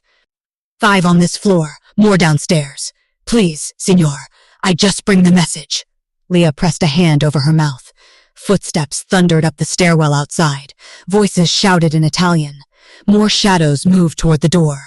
Luca, Domenico barked. Ora! 2 of his men exploded into the frame, guns up, taking positions. In the doorway, firepower answering firepower. Shots burst, deafening even through the walls. Leah flinched with each flash. The woman sagged in Domenico's grip, sobbing. They said they'd kill my brother. Names, he snapped. Crew. Who sent you? Voronin, she cried. Russian, not Ricci. Please, I didn't. He swore under his breath. Voronin. Even Leah had heard that name. Bratva. Violence with less rules and more blood. Worse than Ricci. Inside betrayal. Outside wolves. Perfect. Boss, Luca shouted over the gunfire. We've got 2 down, 3 pinned in the stairwell. Drag them alive if you can, Domenico ordered. I want names. Leah's chest wouldn't stop tightening. Please be careful, she whispered, even though he couldn't hear her. As if he felt it, he turned his head slightly, gaze flicking toward the bookcase like he could see through the wall. Then, like a switch had been flipped, his entire posture changed. The fight was still there, but the kill or be killed edge sharpened. Luca, he said, voice dropping. They got the overrides. That means someone upstairs sold them access. Luca's answer was grim. You think it's one of ours? I think, Domenico said quietly, it's time to find out. Within minutes, hours, Seconds. Leah had no idea. The gunfire slowed, then stopped. Shouts replaced it. Orders. The thud of bodies being moved. Her ears rang with phantom bullets. Then, footsteps approached the bookcase. She tensed, every muscle locking. Her fingers hovered over the interior lock panel. The panel eased open just enough for his face to appear. Domenico, alive, not bleeding. Still carved from stone, but with something human in his eyes now that the danger had passed. "You did well," he said. She let out a shaky breath. "I sat in a closet and didn't pee myself. I'm not exactly a Mafia princess." A trace of amusement flickered across his mouth. "You listened. You didn't panic. You didn't open the door. That is more than most men manage their first time under fire." "First time?" she croaked. "How many? Never mind, I don't want to know." He extended a hand. She took it without thinking. He pulled her up and out of the small room, steadying her when her legs wobbled. Beyond the penthouse door, his men were dragging two handcuffed men down the hall, heads bloody, faces bruised. The woman who'd said cannoli was nowhere to be seen. "Where did she?" "Safe," he said, "for now. We'll see if she was a victim or an actress." The steel in his voice said he already had an opinion. Leah stared at the hallway, then at him. "This was because of the bounty?" "Yes." "And the Bratva?" she whispered. "Varanen?" "Also yes." "And the override codes?" His eyes darkened. "Inside job," he confirmed. A sick feeling twisted in her stomach. "One of your people tried to sell us." He didn't correct the us. He just nodded once, slowly. "They sold access to my building," he said. "My floor, my home." His gaze slid to her, and she saw it. The fracture in his control. The rage he wore like armor starting to crack. "And they pointed those men," he added, "at you." The world narrowed. She reached out on instinct, fingers catching his wrist. "Hey," she said softly. "I'm fine. You're fine. Your men are." "One is dead," he said flatly. Her breath caught. "I'm sorry." "He followed my rules," Domenico murmured. "He trusted my security, and someone decided money was worth more than his life." He looked at her hand on his wrist. Slowly, like he wasn't sure who was moving first, he turned his arm and laced his fingers through hers. It was the first time he'd held her hand like that. Not to pull, not to steady, to hold. Her heart flipped. "I told myself I would never bring anyone here," he said quietly. "No family, no lovers, no one I could not replace." Her stomach clenched. "I'm not replaceable?" He gave a humorless smile. "Apparently not." She blinked hard. "Why would you say that?" "You kissed me," he said. "I could have walked away. I should have. Everyone in that bar expected me to make an example of you, to scare you enough you'd never say my name again." "Did you want to?" she whispered. "Yes." The honesty cut and healed at the same time. He stepped closer, their joined hands between them. "But then you looked at me," he said, softer now, "like I wasn't a rumor, like I wasn't a monster under your father's bed. You were afraid, but you still talked back." A ghost of something warm passed through his eyes. "You still argued. You still called me out." "I have a gift," she deadpanned weakly. "Annoying, dangerous men. Apparently, Piccola, you have a gift for surviving them." He lifted her hand to his chest and pressed it flat over his shirt. His heartbeat thudded steady against her palm. "You feel that?" he asked. "Yes." Her voice came out barely more than a breath. "Before tonight, I was not sure it existed," he said. Her throat tightened. "Don't joke about that." "I am not joking." Silence settled around them, thick and humming and fragile. He dipped his head, his free hand sliding up to cup the back of her neck, fingers threading lightly into her hair. "I am done pretending you are just a problem," he said, voice rough. "You are a choice." Her eyes burned. "Yours or mine?" "Both." His breath brushed her lips. "Tell me no," he murmured, "and I will step back. I will still protect you. I will still get your father back. I will still destroy anyone who touches you. but I will lock this away and never open it again." Her body trembled. "And if I don't say no?" His eyes darkened.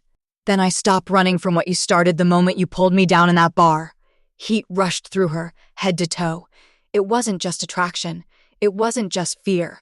It was the way his voice changed on Piccola. It was the way he'd walked back into a building under attack, not to check his vaults, but to find her. Her hand curled against his chest. "I'm scared," she admitted. "So am I." That stunned her more than the gunfire. She laughed weakly. "You're Il Fantasma, the man without a pulse." "Not anymore," he said quietly. She could have pulled away. She could have said no. She didn't. Leah rose on her toes, closing the last inch between them, pressing her lips to his.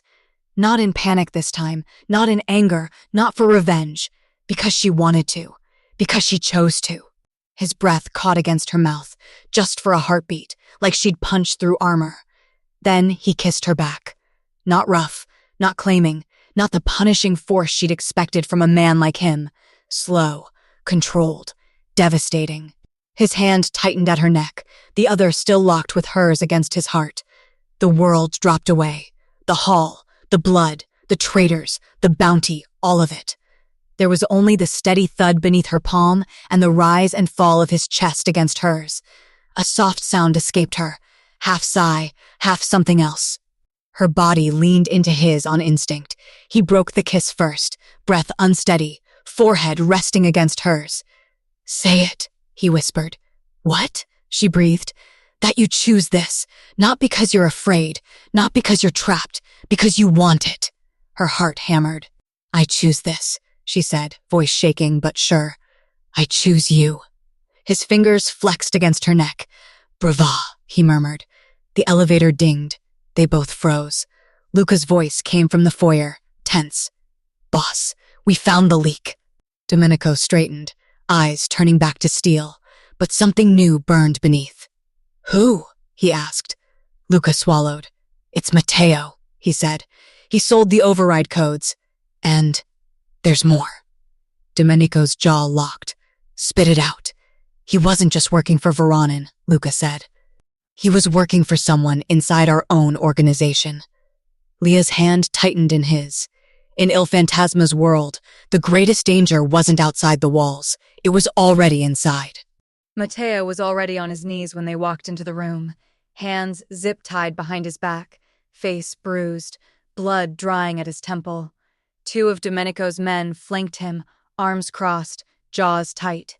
The basement space was windowless and cold, lit by a single bare bulb that made everyone's shadows long and mean.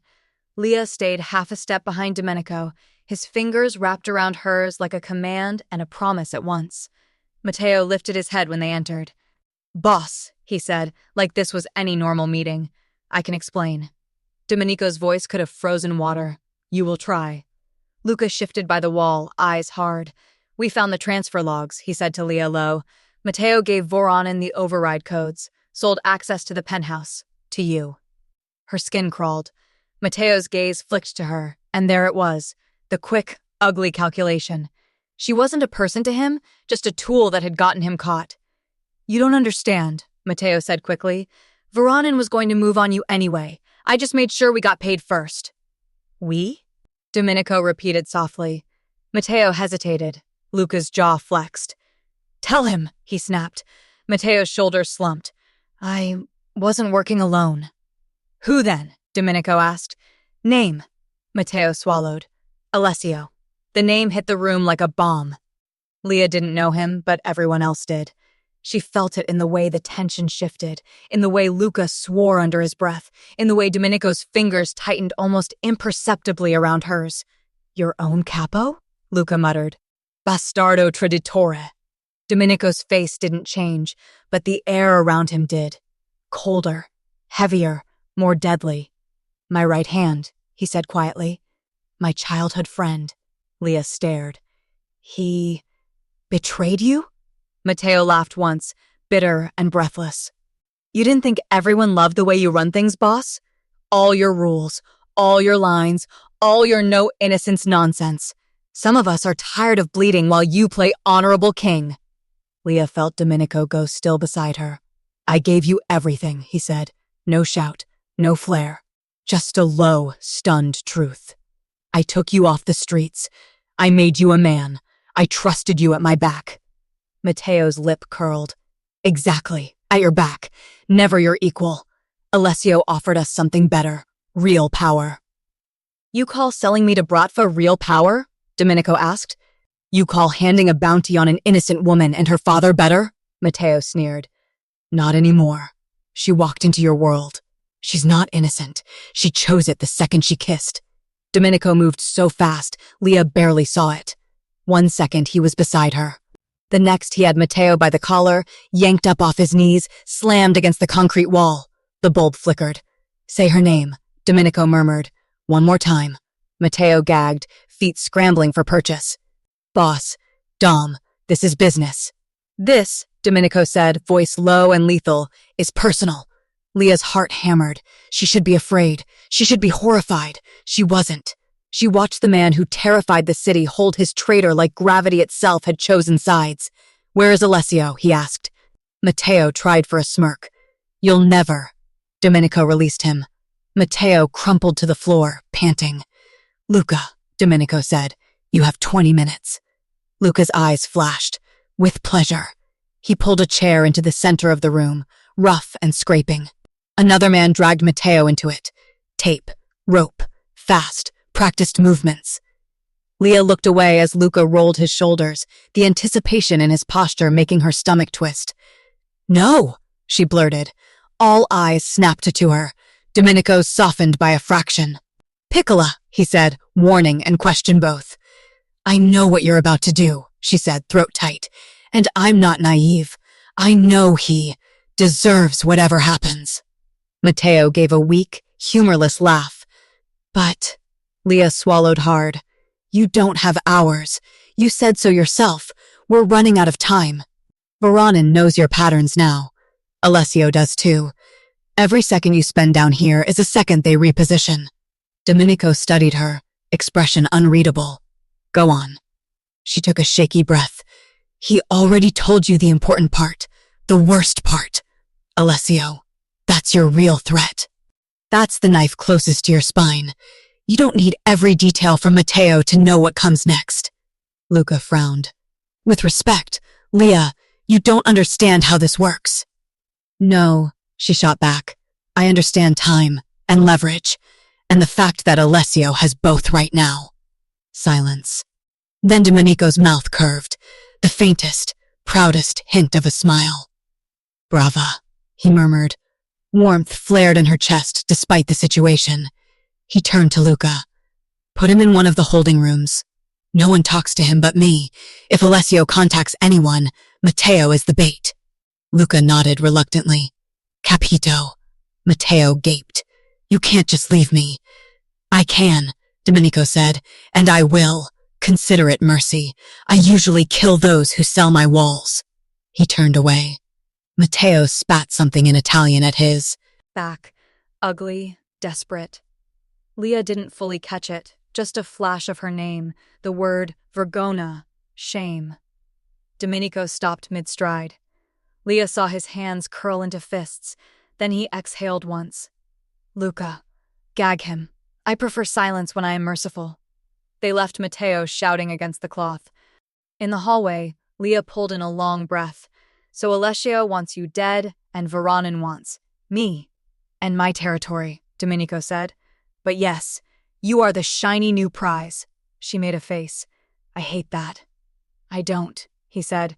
It makes their mistakes easier to predict. He motioned for her to follow as they walked deeper into the secured floor, toward a heavier door guarded by 2 men who straightened at the sight of them. Inside was a smaller, cleaner room. A cot, a chair, a table, and her father. Giovanni Moretti stood when they entered, moving faster than Leah had ever seen him. He looked the same and not, the same tired eyes, the same thick hands, the same worry lines. But now those lines were deeper. Leah, he breathed. She ran into his arms. For a second, there were no guns, no bosses, no bounties. Just a father crushing his daughter against his chest, whispering a string of rapid Italian endearments into her hair. "Papa, I'm fine," she choked. "I'm okay." "You are not okay," he said, voice breaking. "You are here. With him." They broke apart. Giovanni's gaze slid past her to Domenico. The warmth vanished. "You," he said. "Giovanni," Domenico replied, inclining his head in something almost like respect. "I told you once I would never involve your family." "You lied."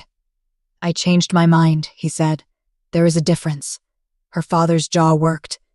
"You brought my daughter into your world." "She walked into it," Domenico said. "I just refused to let her die for it." Giovanni's eyes flashed. "You think that makes you a savior?" "No," Domenico said calmly. "It makes me responsible." The two men stared at each other, old history crackling in the air. Leah looked between them, heart pounding. "What history?" she demanded. "I'm right here, you know. Someone fill me in." Giovanni scrubbed a hand over his face. "I did work once, for men like him." A bitter gesture toward Domenico. "Not his crew. Older days, older bosses. I got out when I found out your mother was pregnant, when I realized what choices meant." Domenico's gaze never wavered. "He walked away," he said. "Most don't get that luxury." "My condition," Giovanni said tightly, "was that my family stayed out. No favors, no jobs, no touches from the new generation, and you agreed." "I did," Domenico said. "And now?" Giovanni's voice cracked. "You broke it."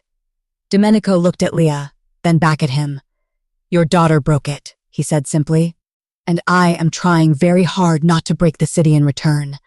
Giovanni stared at Leah, searching her face. "Is this true?"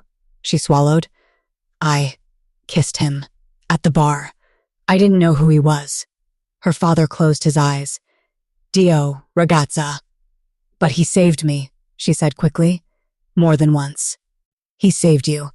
His men pulled you out before Richie could." "That was his mess," Giovanni snapped. "And now it's ours."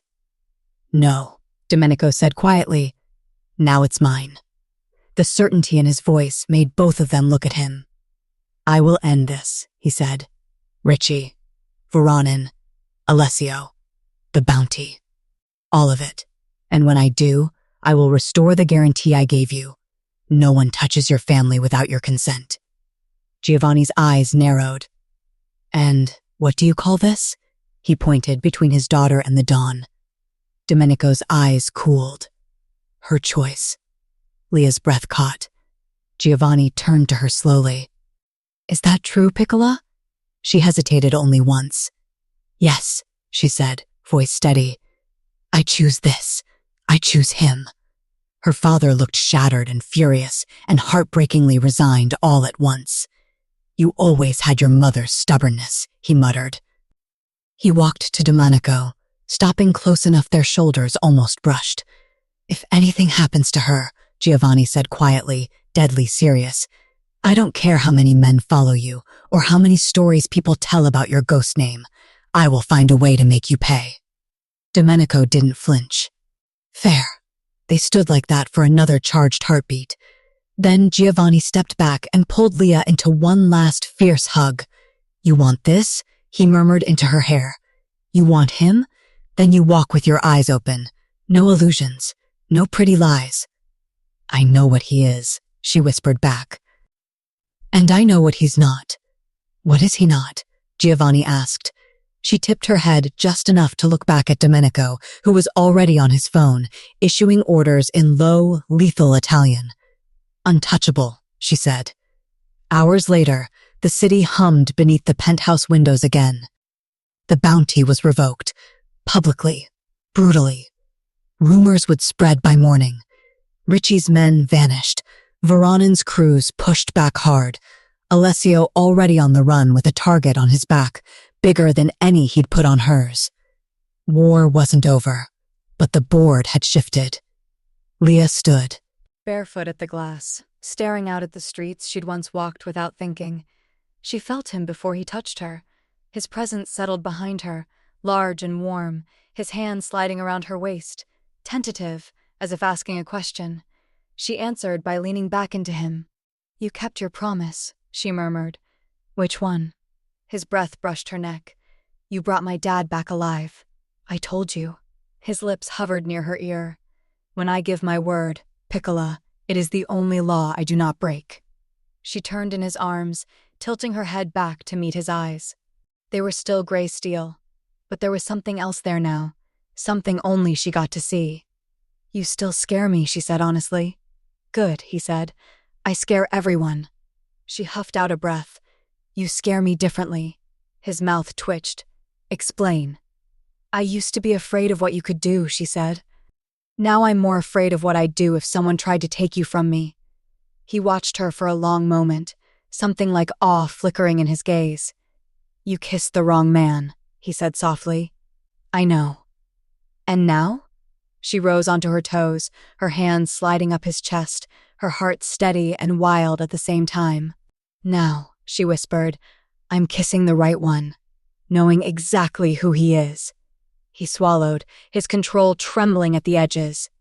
"Say it," he rasped. She smiled, slow and certain. "I choose you, Domenico Reverini. Il Fantasma." My terrifying, emotionally stunted, obsessively protective ghost. He huffed out a rough laugh. Then he bent his head and kissed her. This wasn't a distraction. This wasn't a mistake. This was an answer. His hands framed her face, her fingers curled in his shirt. The city lights blurred behind them, the whole world narrowed to the taste of his breath and the steady beat of his heart under her palm. He pulled back just enough to murmur against her lips.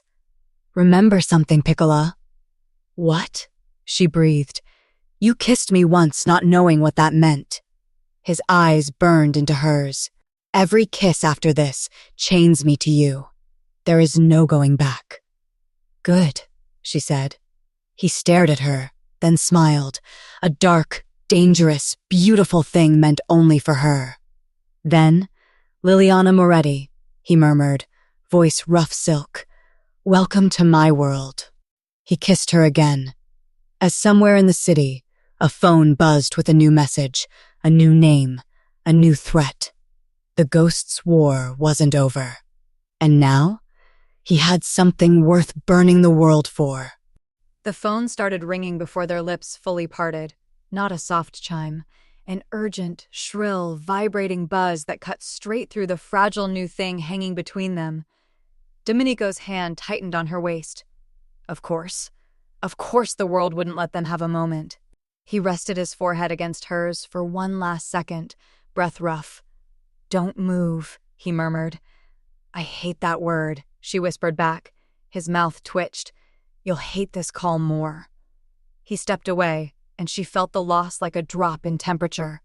He crossed to the sleek console table, grabbed the secure phone, the matte black one his men used only when things were bad, and answered on the second ring. "Reverini." Silence. His spine straightened. Leah could almost hear the ice snap into place. "Alessio," he said. Her pulse skittered. The traitor. The friend. The knife in his back. She moved closer, slow, staying just out of arm's reach. She could only hear one side, but the tension in his shoulders told her enough. "You took your time," Domenico said, voice calm, too calm. "I was starting to think you were smarter than this." A low male voice crackled through the receiver. Leah couldn't make out the words, just the tone, taunting, familiar, poisoned with old loyalty. Domenico's jaw clenched. "You should have run farther," he said. "Out of my city. Out of my country. You know I don't leave loose ends." More static. A harsh laugh. Whatever Alessio said next made a vein jump in Domenico's temple. "That is not your concern anymore," he said. His gaze flicked to Leah. Her stomach dropped. "I told you once." Alessio's voice came through faintly, finally loud enough for her to catch fragments. "She'd ruin you if you let her close." Leah stiffened. "She didn't ruin me," Domenico replied. "You did." "Oh, come on, Fratello," Alessio sneered. "You think I don't know you? Mr. No attachments, no weaknesses, no exceptions. Now look at you. putting your own men in the ground for some girl with flour on her apron. Leah's throat closed. He said nothing for a beat. Then, softly, "Watch your mouth." "Or what?" Alessio taunted. "You'll kill me? You've had every chance. I'm still breathing. That tells me something." "It tells me," Domenico said, voice dropping, "that I needed to know who you'd sell me to before I end you." "Good news then," Alessio replied. "I'm about to tell you, but you're not going to like it." Leah's fingers curled into her palms. "Speak," Domenico said. "This isn't about Richie," Alessio went on, "or Voronin. Those clowns were just bidding for scraps. This is bigger, older, the people who sit above all of us and decide who gets to keep their throne." Domenico's eyes cooled. The commission. The words sat heavy in the air. Even Leah, civilian her whole life, knew what that meant. The table where the biggest families sat. The ones who could erase a man like Domenico with a vote. "Bravissimo," Alessio sneered. "You pissed off more than some street-level clown this time. Your little Piccola put on a show in that bar and everyone saw it. You think rumors don't travel? They know you broke your own rule. They want proof." "Proof of what?" Domenico asked, though Leah suspected he already knew. "That she's real," Alessio said. "That she matters. That Il Fantasma finally found his pulse, and they can use it." Leah swallowed hard. "You talk too much," Domenico said. His voice was steady. His grip on the phone was not. "Good," Alessio replied. "Then hear this part clearly. You're being called in." Silence. Leah took a breath, afraid even the sound might shatter something. "They summoned a meeting," Alessio continued. "Full commission. You show up, or they sanction you. All your businesses, all your allies. You go from ghost to target." "Date, time, place," Domenico said. "Tomorrow night, midnight, outside the city, Old Wine Estate. You know the one." "I do." They were very specific about one detail, Alessio added, voice turning sharp with vicious delight. "You don't walk in alone." Domenico's eyes narrowed. "They want my men visible?" "No," Alessio said. "They want her." The bottom dropped out of Leah's stomach. He didn't answer. "They want to see the girl who made Il Fantasma bleed," Alessio went on. "You bring her with you. Or this time tomorrow, I won't be the only one wearing the traitor label." "You expect me," Domenico said slowly, "to walk into a commission meeting with a civilian under my arm and let them use her as an exhibit?" "I expect you to do whatever they tell you," Alessio spat. "That's the problem with you, Dom. You forgot who made you, who voted you in. You think you built this alone?" "I built it by not doing what they do," he replied, "by not turning daughters into bargaining chips." "Funny," Alessio snapped, "because that's exactly what you've done. They just want a closer look at the product." Leah's skin crawled. "That's enough," Domenico said. "Bring her," Alessio finished, "or they wipe your name off the map. Your Father's legacy. Every man who still follows you, and they won't make it quick." His voice softened cruelly. "Maybe they let her live, just long enough to watch it burn." The line went dead. Domenico lowered the phone slowly.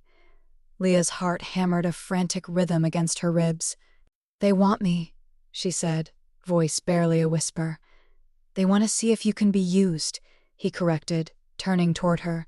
His eyes were burning. "Or broken." "You can't go," she said. "You can't bring me there. That's insane." "If I don't go," he replied, "they come here instead. To my men, to your father, to anyone who ever shared a drink with me." "You're Domenico Ravarini," she snapped, fear sharpening her words. "Il Fantasma. You disappear problems. You don't. Show up on demand like some errand boy." He almost smiled, but there was no humor in it. "That used to be true, Piccola. But even ghosts answer when the men at the table call." "Then don't be a ghost," she fired back. "Be what you are now. A man. Who gets to choose?" His gaze softened for a fraction of a second. "You think I don't want to?" he asked quietly. You think I do not dream, for 1 minute, of telling them to burn and walking away with you? Then do it. And where do we go? He asked. You, your father, my men. You think there is a corner of this earth where they will not follow? I have built too much, taken too much. They will not let me vanish with my prize. The words slammed into her. Is that what I am? She asked, throat tight. A prize? His face changed.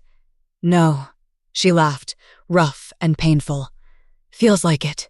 The bounty, the bratva, now the commission. Everyone putting a number on my head. He closed the distance between them in 3 strides, hands coming up to grip her shoulders gently but firmly. Look at me, he said. She did, because she always did. You are not a prize, he said, gray eyes fierce. You are the line I will not let them cross. Seems like they already have, she whispered. He exhaled, breath warm against her face. I will not hand you to them. I will not sit in that room and let them weigh your life against my throne.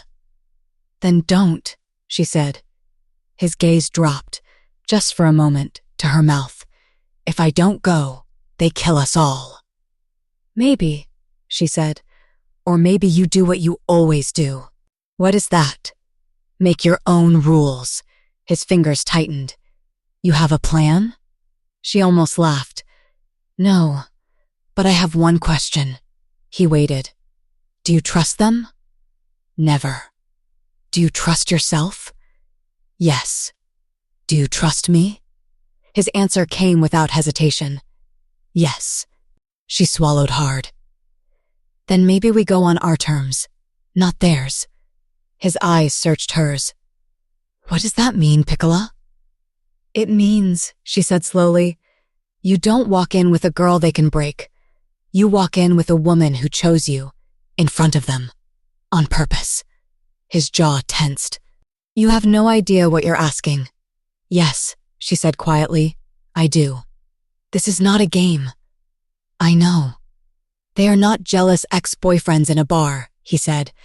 They are men who cut throats for less than what you did when you kissed me. I know that too. Then why? He demanded, the first crack of real fear in his voice. Are you still saying this? She reached up, threading her fingers into the front of his shirt, pulling him just a little closer. Because they already put my name on your board, she said. I can either hide and hope they're bad at the game, or I can step onto it and help you flip it. Silence pressed in. The city hummed faintly outside the glass. You would stand in that room, he said at last, low and reverent, with every man who wants you dead watching, just to show them you are mine? Her heart pounded. No, his eyes flashed. I would stand in that room, she corrected, voice steadying, to show them I'm yours because I chose it, not because they demanded proof. His grip gentled, like he was suddenly afraid she would vanish. You realize, he murmured, if you do this, there is no going back to a quiet life. No bakery, no pretending you are not tied to me. There was no going back the moment I kissed you, she said. This just admits it out loud. He closed his eyes for a heartbeat. When he opened them again, the decision was there.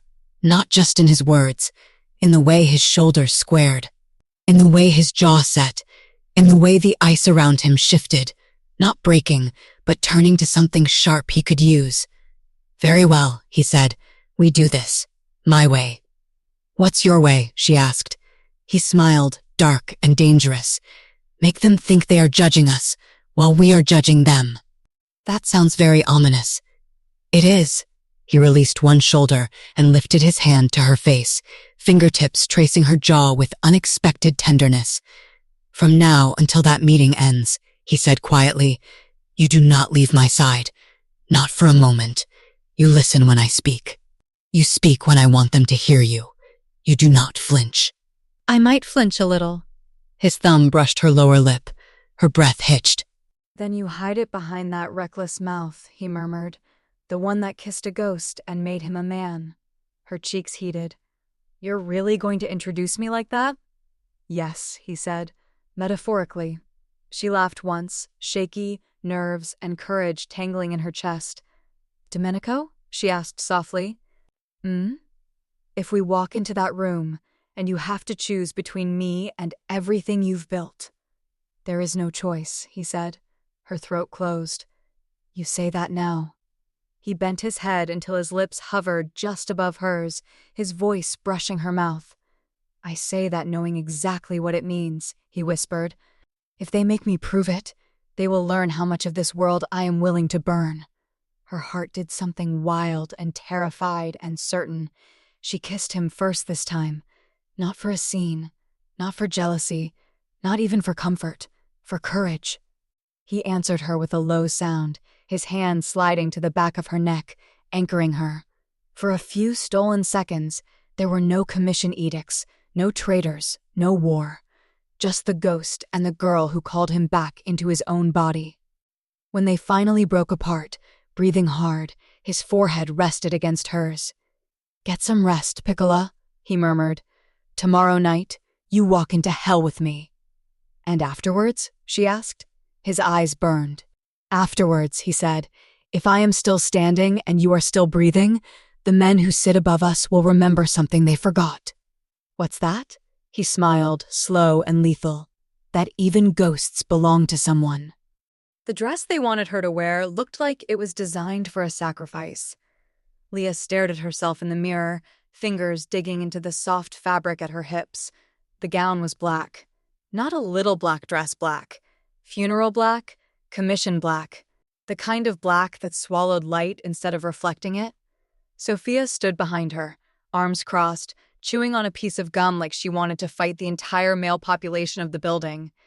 I hate it, Leah muttered. Good, Sophia said. Means it's appropriate for where you're going. Leah met Sophia's eyes in the mirror. That's not encouraging. You're walking into a room full of men who think women are currency, Sophia said. You don't want to look soft to them. You want to look like something sharp they can't afford to touch. Leah looked back at the reflection. The dress was simple and deadly. Clean lines, high neckline, low back, slit just high enough to move quickly if she needed to run. It hugged her small frame, making her look taller than she was. More composed than she felt. She looked like a stranger. Her hair, Sophia had twisted into something elegant at the nape of her neck, leaving a few soft strands loose around her face. Here, Sophia said. She held something out, thin, black, and heavier than it looked. What is that? Leah asked. Vest, Sophia said. Custom, light, worn under the dress. She smirked. Domenico had it made the second you agreed to go. Leah took the vest with shaking hands. He didn't tell me. He knew you'd argue. Sophia's gaze softened, just a little. He's not wrong. Put it on, Piccolina. Humor the man who's about to spit in the commission's face for you. Leah changed in silence, slipping the fabric over her head, adjusting the hidden fastenings. It molded to her torso, snug but not suffocating, invisible under the dress once she smoothed it back down. She looked at herself again. Sacrifice, yes, but not helpless. Do you think I'm insane? She asked quietly. Sophia came to stand beside her, their reflections shoulder to shoulder. A little, she said, but I also think you're the bravest thing I've seen walk into this world. That's a low bar, Leah said weakly. Sophia actually smiled. Maybe, but you still cleared it. A knock sounded against the bedroom door. Leah? Domenico's voice. Her heart did that uncomfortable flip. Come in, she called. The door opened. Domenico stepped in, and for a second, he just stopped. He'd dressed for war disguised as diplomacy. Black suit, perfect as always. Black shirt, no tie. He looked taller somehow, meaner and more beautiful all at once, his gray eyes cutting through the room like blades. But there was something new tonight. A single silver ring on his hand, simple, old, worn, a legacy. He took her in slowly. The dress, the hair, the way her hands trembled just slightly at her sides. Turn, he said softly. She did, letting him see the full effect. His gaze swept from the high collar to the low back, lingering at the line where fabric met skin. His jaw tightened. He looked at Sophia. She's wearing it? Sophia snorted. Yes, boss. Your armor is under the dress. Relax. He didn't, but some of the strain left his shoulders. You look. He stopped, searching for the word. Domenico Ravarini, The man who always had the right answer suddenly seemed unsure. Dangerous, he finished. That's good? Leah asked. For them? He moved closer, his voice dropping. No. Her breath caught as he reached up, fingers brushing the small gold cross she always wore. He adjusted the chain so it lay flat against her skin. Keep this visible, he murmured. Old men like symbols. Let them see exactly who they're trying to break. Sophia cleared her throat. I'll go check the car. She slipped out, closing the door behind her. Silence settled. Just the two of them. The dress, the choice she'd made, and the war he'd promised. You still have time to change your mind, he said quietly. No, she replied, just as softly. I don't. You do, he insisted. I can go alone. I can tell them you were a lie, a distraction I let them believe. And they'll believe that? She asked. He hesitated. No. Exactly. She lifted her chin. We agreed. We walk in together. We leave together. Something fierce flashed in his eyes at that. Possessive, protective, almost proud. You are not my soldier, he said. You do not owe them a performance. I'm not doing it for them, she countered. I'm doing it for you, and for me. She swallowed hard. And for my dad, and Sophia, and Luca, and all the people who would be collateral if they decide you're too much trouble to keep. He looked at her like she'd just rewritten the rules. You were supposed to be a complication, he murmured, not a shield. Welcome to upgrades, she said. He huffed out something that almost passed for a laugh. Then he sobered, stepping closer until there was barely an inch between them. Last instructions, he said. Inside that room, some will try to scare you. Some will try to charm you. Some will pretend they are your friend. Great, she muttered. A full buffet. You do not smile for any of them, he continued. You do not introduce yourself unless I say your name. You do not touch anything that is handed to you. Poison? She asked. Poison, he confirmed. Or tracking. Or symbolism. His gaze sharpened. If any man leans too close, you step behind me. If any man mentions your father, you look at me, not at him. Why? Because the worst thing you can give them, he said, is a visible reaction. She took a slow breath. What am I supposed to give them then? He studied her. Pity, he said finally, her brows knit. Pity? Yes. His mouth curved, darkly amused. Let them see that you know something they don't. What's that? He leaned down, his lips nearly brushing her ear. That when this is over, I will not belong to them anymore. Her chest tightened. You already don't, she whispered. He straightened, something like awe flickering through his eyes. Come, he said. They wait. The drive out of the city felt longer than it was. Domenico sat beside her in the back of the car, one hand resting on his knee, the other on hers. Not clinging, not caging, anchoring. Outside, the lights gave way to darkness, then to trees. Then, slowly, to an old stone wall and wrought iron gate that groaned open at their approach.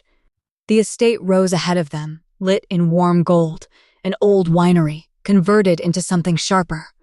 Gravel crunched under the tires. Shadows moved where guards stood, not bothering to hide their weapons. Sophia turned in her seat from the front. We're at the drop line, she said. From here, you go alone. Perimeter stays tight, Domenico said. If word 1 comes through. We come in loud, she finished. Capito. Leah unclenched her hands from the dress. What's word 1? A signal, he said, means negotiations are over. Who gives it? I do. She didn't like how simple that sounded. The car stopped. The door opened. Cold air rushed in, carrying the smell of grapes, old stone, and old blood. Domenico stepped out first, then turned and offered his hand. Last chance to run, he said. She placed her fingers in his. You'll only chase me. He smiled, brief and real. Always. They walked toward the main building together, the crunch of gravel underfoot absurdly loud. Leah felt eyes on them from every direction, unseen behind dark windows and shadowed balconies.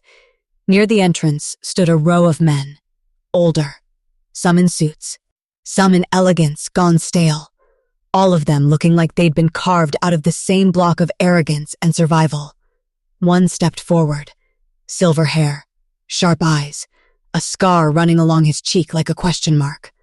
"Ravarini," he said, voice light, almost bored. "You took your time." "Traffic," Domenico replied. A few men chuckled. Most did not. "And this must be the famous Piccola," the scarred man said, gaze sliding to Leah. "You bring her. Brave." "Or arrogant," another said. "Or stupid," a third added. Leah felt Domenico's fingers tighten around hers. "Or confident," she said, before she could stop herself. Several heads turned. The scarred man's brows rose. "She speaks." "Only when it's worth it," she said, forcing her voice steady. "Are we standing in the driveway all night, or do you plan to pretend this is civilized?" A beat of silence. Then, unexpectedly, a low chuckle from somewhere in the back. "Ah," the scarred man said. "Now I see why they called this meeting." He stepped aside, gesturing toward the open doors. "Come then," he said. "Let us see what kind of ghost you've become, and what kind of girl kisses him in front of the whole city." Leah lifted her chin. Domenico leaned toward her, voice a murmur meant for her alone. "Remember," he said, "you are not prey in this room." "What am I?" she whispered back. His eyes burned. "The reason they should be afraid." They crossed the threshold together, into the lion's den, and Leah felt, for the first time, that maybe the lions weren't just waiting for Domenico. They were waiting for her, too. Everyone in the room wanted Domenico dead. Leah felt it before anyone spoke, a pressure in the air, thick and electric, like the moment before a storm hits. The long table stretched down the center of the old wine hall, polished wood shining under heavy chandeliers, crystal glasses, decanters, old men in expensive suits, and at the far end, the empty chair, the one they'd all been waiting for him to fill. Domenico guided her in with a hand at the small of her back. Not possessive, not gentle, protective. "Ravarini," the scarred man from outside said, now seated near the head of the table. "And the girl." His gaze slid over Leah like she was a curiosity in a cage. "Sit." "I prefer to stand," Domenico replied. A murmur rippled down the table. Leah's heart thudded. She stayed half a step to his right, chin up, eyes steady. She could feel the weight of every stare on her. The commission, their men along the walls, the ghosts of every rumor that had brought them here. "And she?" another man asked. Dark hair, heavy gold ring, eyes like oil. "Does she speak?" "Only when it matters," Domenico said. "You asked to see her. Now you have. Say what you called me here to say so we can leave." The scarred man smiled thinly. "You've changed, Domenico," he said. "The last time we sat in a room like this, you were quieter, more grateful." "I was younger," Domenico said, "and less aware of how much I was doing your job for you." A couple of them bristled. "Careful," one muttered. "Or what?" Domenico asked easily. "You'll sanction me? Put a price on my head? You already tried that with the girl." Several gazes flicked to Leah. She forced herself not to move, not to shrink. She met their eyes one by one, not challenging, not submissive, just present. Scarface steepled his fingers. "That," he said, "is what interests us. Not that you took territory, not that you bled Ricci or pushed Varanin back. Those are expected, respected even." His gaze sharpened. "But this? A civilian, a Moretti girl, in your bed, in your home, in this room." Leah's cheeks burned, but she kept her expression neutral. "She is not your concern," Domenico said. "Everything that touches you is our concern," another snapped. "Then your world is very small," Domenico answered. Scarface chuckled. "We don't care who you warm your sheets with," he said. "But we care very much if you start believing you are above the rules that put you in that chair." He nodded to the empty seat. "Sit," he said again. "You stand there like a boy arguing with his father." Leah felt his hand twitch at her back. He didn't move. "I'll stand," he repeated. "I listen better when I'm not pretending to be comfortable." Scarface's eyes glinted. "Very well. Then listen." He leaned back. "We tolerated your approach. No drugs to schools, rules about civilians, lines you draw. It made you predictable, useful, clean enough to talk to politicians, dirty enough to do what we didn't want traced to us." "I know my value," Domenico said. "Do you?" Scarface asked. "Because lately you've forgotten you are not a king. You are a piece, and we move pieces when they stop playing their role." Alessio's name hung unspoken between them. Leah's stomach curled. Scarface's gaze drifted back to her. "You caused quite a stir," he said, almost conversational. "A kiss, a bar, a ghost caught with his hands at his sides." "I started it," Leah said quietly. Every head turned. Her heart hammered, but she continued. "You keep talking like I'm something that happened to him. I'm the one who walked into that bar. I'm the one who grabbed him. I didn't know who he was." "That is exactly the problem," a man at the far end said, disgust curling his lip. "He let you live." Domenico's eyes went cold. "Would you have killed her?" The man hesitated. "Wrong move." "You see?" Domenico said softly. "Even you know the difference between consequences and stupidity." Scarface tapped the table. "You exposed a weakness," he said. "That is not allowed. You know this, Domenico. We all agreed long ago. No public softness, no visible attachments. It invites chaos, betrayal, war." "I have handled the betrayal," Domenico said, voice flat. "Have you?" A new voice cut in from the shadows near the wall.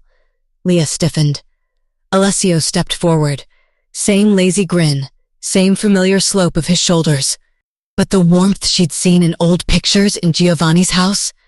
Gone. Replaced with something brittle and mean. "Ciao, fratello," he said. "Surprised to see me here?" "No," Domenico said. "Disappointed, always. Surprised, never." Alessio smirked. "You always did have a talent for pretending you weren't bleeding, even when you were." He looked at Leah, head tilting. "And you must be the famous Piccola. The kiss, the bounty, the reason he's been tearing the city apart like a man set on fire." Leah held his gaze. "And you must be the man who sold out his own family." Brief, bright satisfaction flickered across Domenico's face. Alessio's smile thinned. "Careful," he said. "You're not bulletproof just because he says you're special." "Neither are you," she said. A couple of men huffed quietly, impressed despite themselves. Scarface raised a hand. "Enough," he said. "We did not call you all here for a lover's quarrel." He folded his hands. "This is simple. Domenico, you have two options. You either prove tonight that the girl is nothing, a passing indulgence, or you admit she matters, and we adjust accordingly." "Adjust how?" Domenico asked, though his tone said he knew. "By removing her," one man said. "By removing you," another added. Scarface nodded. "If you bring personal weakness into our business, you become a liability. Liabilities are cut." Leah's pulse roared in her ears. For the first time, fear threatened to shove everything else aside. Domenico's fingers pressed lightly into the small of her back. "Just once. Just enough. I will not kill her," he said. "Then kill what she means," someone else snapped. "Send her away. Break it. Put her on a plane and swear never to see her again. We will accept that." "No," he said. Scarface sighed. "Then we have only one option left." "That," Domenico said, "is where you're wrong." Silence. He stepped forward, taking his hand from Leah's back to place both palms flat on the table. It was a calculated move, opening his stance, showing empty hands, showing no fear. "You think you called me here to judge me," he said. "But the truth is, you needed me here to see how bad you've let this rot become."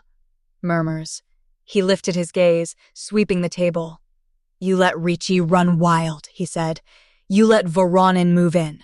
You let your own men get fat and sloppy until a traitor like Alessio could sell your codes for pocket money.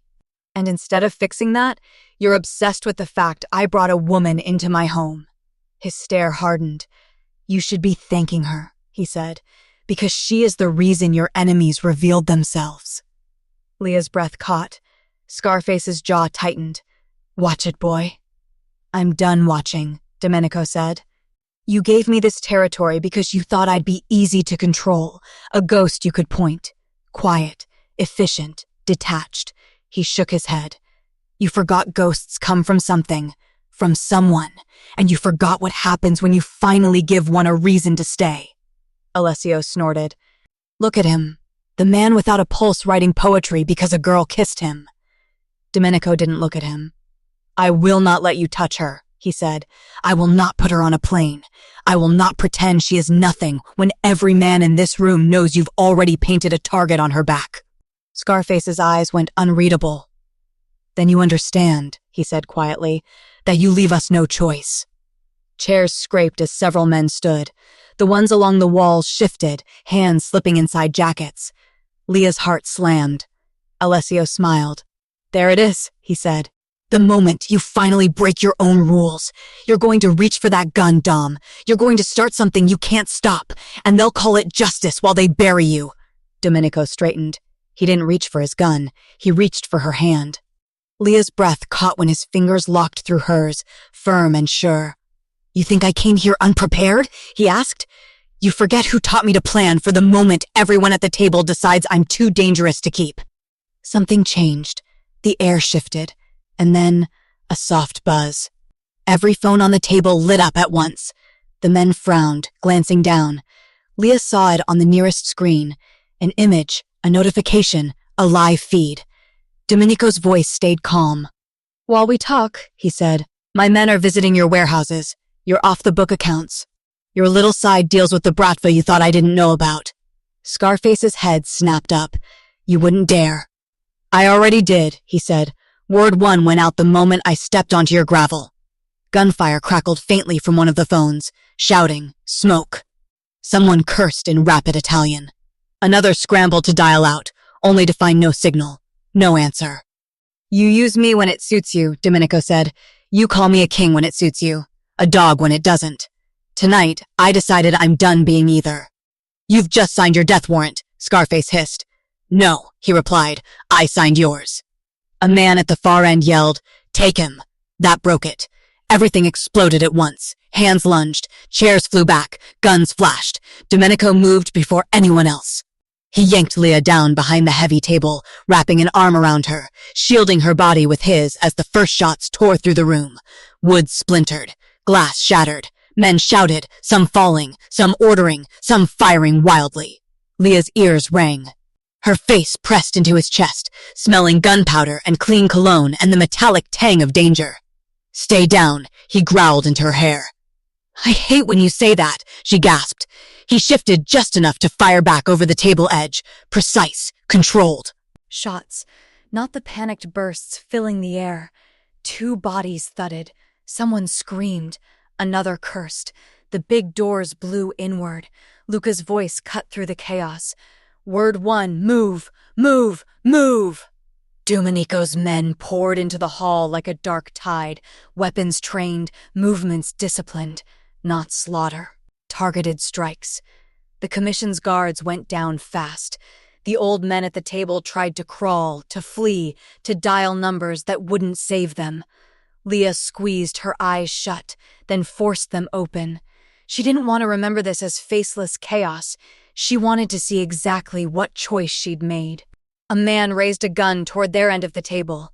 "Domenico!" she cried. He twisted, shot once. The man dropped. Shock choked her, but there was no time to process it. A hand grabbed her ankle from the side. Alessio, face smeared with blood from a grazing hit, eyes wild. "Come here, little prize," he snarled, trying to drag her out. She kicked, heel connecting with his wrist. He cursed, grip loosening, but he didn't let go. "Dom!" she shouted. Domenico whipped around. For a second, everything else fell away. Gunfire, shouting, the world narrowing to Alessio's hand on her and the look on Domenico's face. He didn't yell. He didn't threaten. He simply lifted his gun and aimed. Alessio froze. "You won't," he spat. "You never." Domenico shot him in the shoulder. Alessio screamed, releasing her. He hit the ground, clutching the wound, eyes wide with disbelief and pain. You shot me. "You sold my walls," Domenico said. "You touched what's mine. Be grateful I didn't aim higher." He grabbed Leah, pulling her fully under the table, then up, moving them toward the side door under cover of the smoke now filling the room. "Luca," he shouted, "you have 2 minutes to clean this up and get out. You know what to do." "Yes, boss," Luca returned. "We'll leave them something pretty to argue about." "Dom," Leah gasped as he dragged her down a side corridor, his hand iron around hers. "You just declared war on the entire commission." "Yes," he said, "and shot your best friend." "He stopped being my friend when he pointed them at you." They burst out a side door into the cold night. Engines roared in the distance, his convoy, timing perfect. Sophia swung a rear door open, face grim. "Get in!" she barked. "We have a narrow window." Domenico shoved Leah inside, then followed, slamming the door. The car lurched into motion before his seatbelt clicked. Through the rear window, Leah saw smoke begin to curl from the winery's roof. "Did you—" "Just a message," he said. "They live. They remember." "You didn't kill them?" she asked. "Not all," he said. "Some I still need." "For what?" He looked at her, eyes burning with a new, terrifying certainty. "To rebuild," he said. "On my terms." Her heart pounded. "This is war now, isn't it?" she whispered. "It was always war," he said. "Tonight I stopped pretending otherwise." "And me?" she asked. "What am I in it?" His gaze softened, just for her. "You," he said quietly, "are why I plan to win." The car sped into the darkness, leaving the burning estate behind. Ahead, the real war waited. The car didn't stop moving for 20 minutes. Sophia took back roads at breakneck speed, headlights off, the city lights shrinking behind them, as if even the skyline understood they couldn't afford to be seen. Leah sat pressed against Domenico, not because he'd asked her to, but because her whole body still shook from the gunfire ringing in her ears. He hadn't released her hand since the moment they fled the estate. His thumb traced slow, anchoring circles over her knuckles, a steadying rhythm against the chaos rattling her bones. "You're safe," he said quietly. She let out a shaky breath. "For now." "That's all safety ever is," he murmured. The city slowly began to reappear, warehouse shadows, distant traffic, dock cranes looming like metal skeletons in the dark. Sophia finally spoke from the front seat. "Boss, lines are lit. Everyone's calling. Richie's men are panicking, Voronin's crews are scattering, and the commission—" "They'll regroup," Domenico said, "and retaliate." "How fast?" Leah whispered. "Fast enough," he said, "but not before we do." Leah's heart thudded painfully. "Dom, you declared war on the people who built your throne." "No," he said, voice low and dangerous. "I declared independence." She turned to him, staring at the profile she'd memorized. Every hard line, every shadowed angle. "What happens now?" "Now," he said, "we clean house." He pulled out a phone from his inner jacket pocket, one Leah hadn't seen before. Black. Thin. No buttons. Not a normal line. When he powered it on, only one number appeared. 1. He pressed it. A voice answered instantly. "Sono qui. I'm here." "Activate the sleeper list," Domenico said. Leah's stomach tightened. "Sleeper?" But the voice on the phone answered for him. "Confirmed." "All teams?" "All," Domenico said. "All?" Sophia's voice cracked mid-word. "Boss, that's necessary," he said. The voice on the line lowered. "Understood. Moving now." The call ended. Leah turned fully toward him. "Dom, what did you just start?" He looked at her, expression unreadable. "Something I should have started years ago." Sophia swore under her breath. "Boss, the sleeper list? That's nuclear." "What is it?" Leah demanded. A list of men and women, Domenico said evenly. People the commission forced out. People they hurt. People they underestimated. His gaze sharpened. People who owed me, or hated them, enough to wait. Wait for what? Leah whispered. For the signal, he said. Tonight they got it. Leah's pulse raced. You're mobilizing an army. His eyes never left hers. Not an army. A reckoning.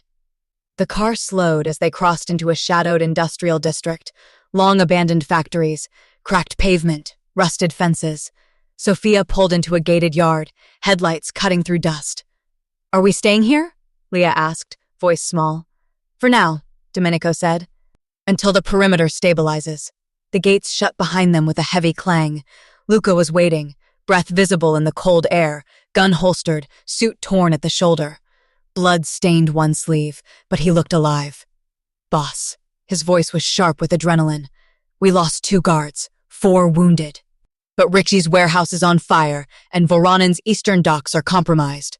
The commission's men scattered like rats. Good, Domenico said. And Matteo? Leah asked, heart clenching. In a locked cell? Luca answered. He's screaming about being shot. Good, Leah muttered before she could stop herself. Luca blinked, then grinned. I like her, boss. Stay focused, Domenico said, though his hands squeezed Leah's lightly, as if proud.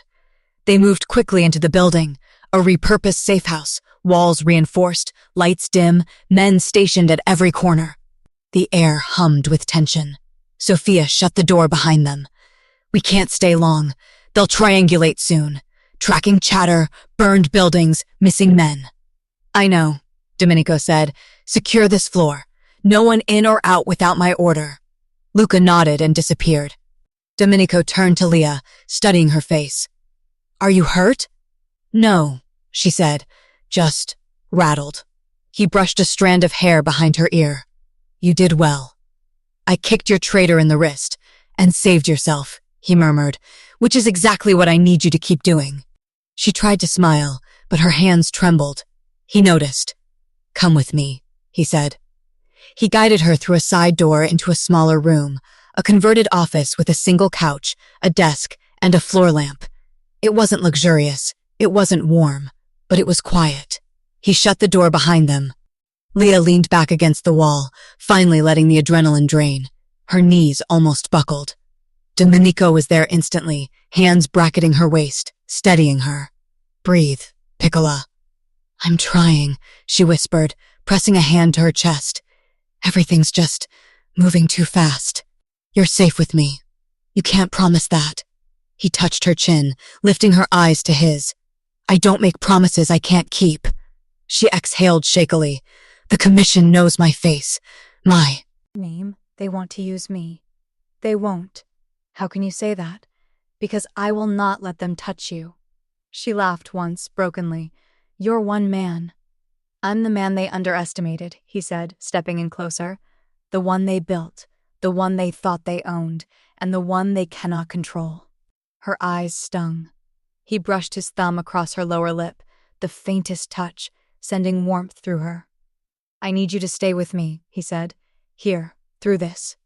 You're not giving me much choice, he shook his head. I'm giving you every choice. His voice softened. Say the word, and I will put you and your father on a plane tonight. New names, new lives. Her breath hitched. And you? Me? His jaw flexed. I stay.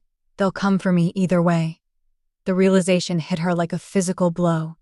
If I leave, she whispered, you die. He didn't answer.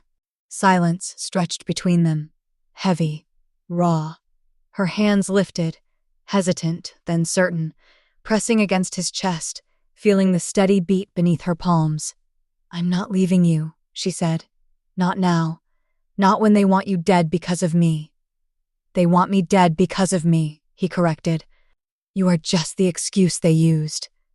That's worse, she whispered. He laughed softly, darkly. You're not wrong. She swallowed hard. Dom, I choose you. You know that. I do. His voice roughened. And I need you to choose me again. Every time. Because this won't get easier. Her heart pounded. What are you asking? For trust, he said. For tonight. For tomorrow. For what comes next. She lifted her gaze, meeting the storm in his eyes.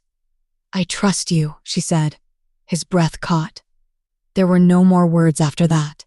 He stepped closer, his forehead brushing hers, their breaths mingling. Her body moved before her mind even caught up, leaning into him, seeking him, needing him. His hand slid to the back of her neck, her fingers curled into his shirt. The air tightened. Warmth spread through her chest. He lowered his head slowly, waiting, always waiting, for her final permission. And she gave it. She rose on her toes, closing the last inch between them, pressing her lips to his. Not out of fear, not out of shock, not because the world was burning, because she wanted him, because she trusted him, because choosing him felt like breathing. His hand tightened in her hair, pulling her closer, deepening the kiss only when she leaned fully into him, her body fitting against his like she'd always belonged there. Heat bloomed between them, hot but safe, intense but grounded. No lines crossed, no boundaries broken, just emotion and need and the quiet desperation of two people who almost died apart. Her knees wobbled. He caught her waist, guiding her gently toward the couch, but before they reached it, a violent bang shook the wall. Sophia's voice cut through the door. Boss, urgent. Domenico exhaled hard, resting his forehead against Leah's one last second before pulling back. Yes? He called. The commission isn't scattering, Sophia said breathlessly. They're regrouping. Fast. Where? He demanded. All over the city, she replied. And they're not waiting until dawn. Leah's blood chilled. Domenico's jaw went cold and sharp. What did they do? He asked. Sophia hesitated. Then, they put out a new bounty. Leah's heart stopped. On who? Domenico growled. On both of you. She gripped his hand without thinking. And boss? Sophia added, voice dropping. It's open contract. No rules. No restrictions. Leah whispered. Dom. He squeezed her hand once, firm and certain. Let them come, he said. But something dangerous flickered in his eyes, something that meant there would not be peace. It would be war. The bounty turned the city into a loaded gun pointed at them. By dawn, every whisper, every encrypted channel, every backroom bet had their names on it. Il Fantasma and his piccola, priced like they were just another job.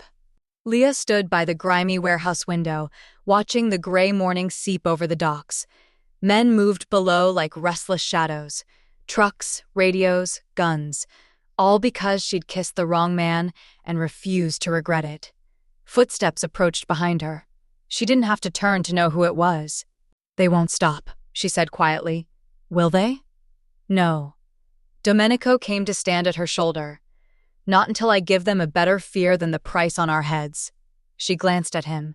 He looked like he hadn't slept in years. Dark shirt, sleeves rolled, stubble shadowing his jaw, eyes sharp and bright with a kind of cold focus she was starting to recognize. This was the part of him the city whispered about. You already burned their warehouses, she said. Hit their accounts, took their men. That was a warning. His gaze stayed on the yard. This is the answer. A knock at the door broke the moment. Luca didn't wait for a reply before stepping in, tablet in hand. It's everywhere, boss. Open contract. Anyone with a gun and a death wish is looking for you. And her, Sophia added from the doorway, arms folded, gun at her hip. Half the idiots think they can use her to bargain. Leah forced her shoulders back. Let them try.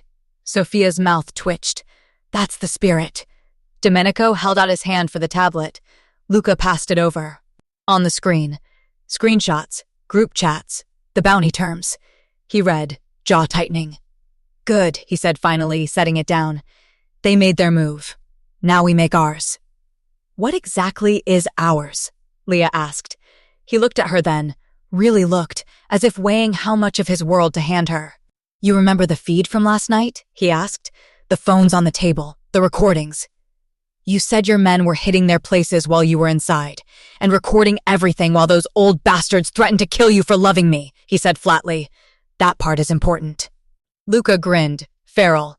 Scarface looked real pretty on camera saying, remove her 3 different ways. Leah's stomach flipped. You're going to expose them?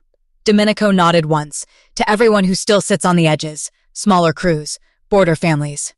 Politicians who pretend not to know us. The commission stays powerful because everyone believes the table is unshakable. I'm about to prove it wobbles. Sophia whistled low. You're not nibbling at their edges anymore. You're kicking the legs out. They made it personal, he said. So I answer personally. Leah stepped closer. What do you need from me?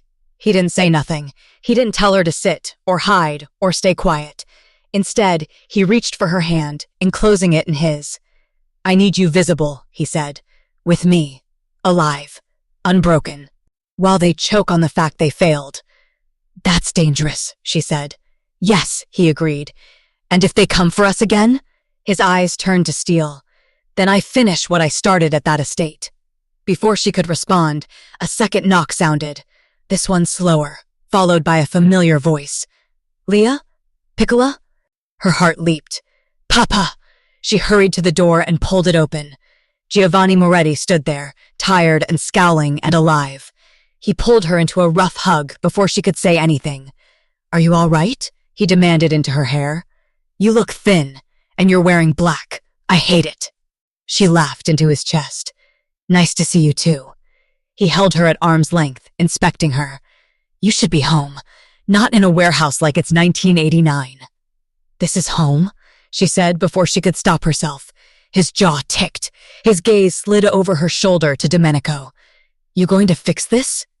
Or should I start making phone calls I swore I'd never make again? Domenico inclined his head slightly. I'm fixing it. You started it, Giovanni snapped. Yes, no denial, and I will end it. Giovanni snorted. Big words for a man with a price on his head. Domenico's lips twitched. You raised a daughter who argues with men pointing guns at her. I suspect neither of us chose the easy path. Leah sighed. Please don't start a dominance contest. The city's already on fire. Giovanni looked between them, something complicated in his eyes. You choose him? He asked her quietly, all father and no soldier now. Yes, she said. It was easier this time, truer. Even if it's harder, even if it's ugly, I choose him. Giovanni closed his eyes for a beat, then opened them. Then I'm on the wrong side of this room, he muttered, moving to stand beside Domenico instead of across from him. Tell me how I help. Domenico blinked once, surprised. Then something like respect flickered through his eyes. You still have friends who hate the table, he said. Giovanni's mouth curved grimly. I have men who remember when those old bastards sold their sons for a vote. Yeah, I have friends. Then call them, Domenico said. Tell them the commission put a bounty on a Moretti girl for loving the wrong man. Some of them will decide that's too far. Most of them will, Giovanni corrected. Honor's not dead, just quieter than money. The room hummed with energy as everyone scattered into motion. Calls made, messages pushed, recordings sent. The truth of the night before raced across networks faster than bullets, the commission threatening a civilian, naming Leah, ordering her removal. Every play they'd made in shadows dragged into the light. Hours passed in a blur of strategy and updates. Leah stayed close, listening, learning, watching Domenico move like a man who'd finally stopped holding himself back. Boss, Luca called from the doorway, phone in hand. We've got response. From who? Domenico asked. Everyone, Luca said. Half the outer families, 3 neutrals, and Scarface himself. The room quieted.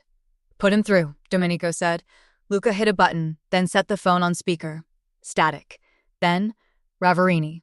Old man, Domenico replied. Scarface's tone had changed. Less smug, more tired. You made a mess. You made it first, Domenico said. I just turned on the lights. You turned allies against us? The old man snapped. You think they'll follow you instead? I don't care if they follow me, Domenico said. Only that they stop following you into stupidity. A long exhale crackled over the line. You want something, Scarface said at last. Say it. 3 things, Domenico said. Leah's fingers tightened around his where their hands still linked. 1, he said. You rescind the bounty. Publicly. Any man who touches her answers to me and to every family who saw that recording. Silence.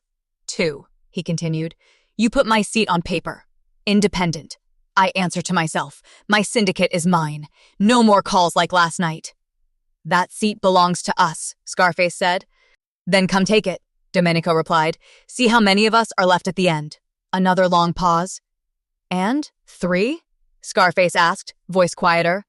Alessio, Domenico said. You vote him out. You mark him. No table, no protection. He chose to sell us all. Let him find out what loyalty is worth now. Leah exhaled. Scarface was silent for a long, long time. In the background of the call, they could hear raised voices, other commission members, arguing, blaming, fear leaking into their words. Finally, the old man spoke. You've split us, he said. For a girl. For myself, Domenico corrected. For the kind of man I refuse to be without her. Another pause. When this is over, Scarface said slowly, you won't be a ghost anymore. I know, Domenico said. It's harder to kill a ghost, the old man added. Then you should have killed me when I was 1, Domenico replied. Silence. Then, the bounty is withdrawn, Scarface said. As of now, any man who ignores that dies outside our protection. You hold your territory, your rules, your mess. We will not clean after you. Good, Domenico said. I prefer it that way. And Alessio? Scarface continued. He is no longer ours. He is only yours. The line went dead. Luca let out a low whistle. You just walked us out of hell, boss. No, Domenico said. We're still in hell. We just own our corner of it. Sophia grinned. I'll take that. A chime sounded from Luca's tablet. He glanced down. Look, he said, turning it so they could see. Bounty channels. Messages. One after another, in rapid succession. Contract cancelled.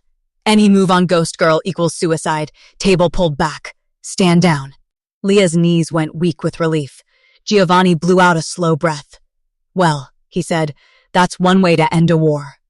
Domenico turned to Leah, taking both her hands now. It's not over, he said. Not completely.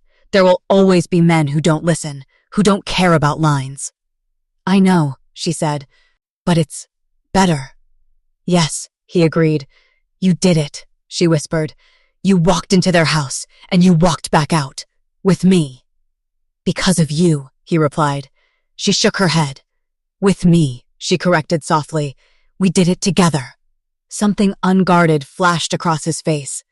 Luca, he said without looking away from her. Take Giovanni, Sophia, everyone. Get them to the secondary location. Lock it down. I want 24 hours of quiet. Luca blinked. Boss. 24 hours, Domenico repeated. If the sky falls, you call me. Otherwise, I am unavailable. Sophia's lips curved. Finally. Giovanni grumbled, but squeezed Leah's shoulder as he passed. I'll yell at you later, he said. Right now, go. Breathe or something. She smiled. Love you too. The door closed behind them, leaving the warehouse office suddenly, blessedly silent. Just her. And him. Leah exhaled, long and shaky. So, she said, leaning against the desk. War over enough for you? For now, he said. Tomorrow, there will be more pieces to move, more enemies, more problems. And tonight? She asked.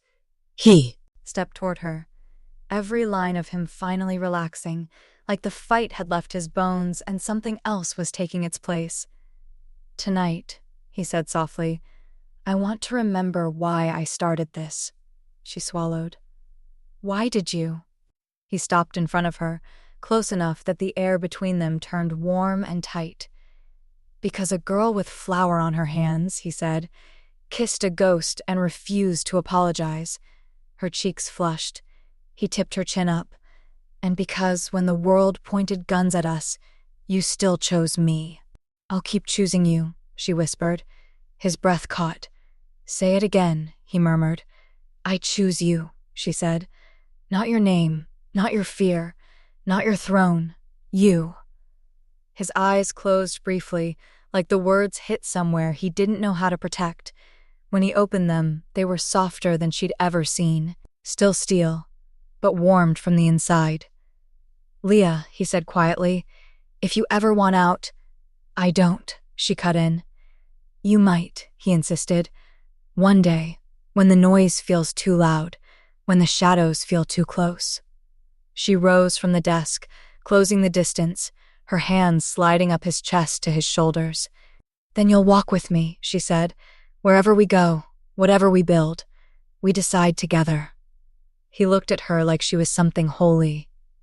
Piccola, he said, voice rough. I don't know how to be gentle with anything but you. Then be gentle with me, she whispered. He hesitated. Are you sure? He asked, all that lethal control narrowed into one simple question. Yes, she breathed. I'm sure. I want you. Not because I'm afraid. Not because tonight was a lot. Because I love you. The words fell between them like an oath. His fingers trembled where they rested at her waist. Again, he rasped. I love you, she said, steadier. Domenico Ravarini, Il Fantasma. The man who terrifies everyone but still tucks me behind him when the world explodes. Something broke open in his eyes. He bent his head slowly, giving her every chance to change her mind. She didn't. Their lips met, and everything that had been held back finally found somewhere to go.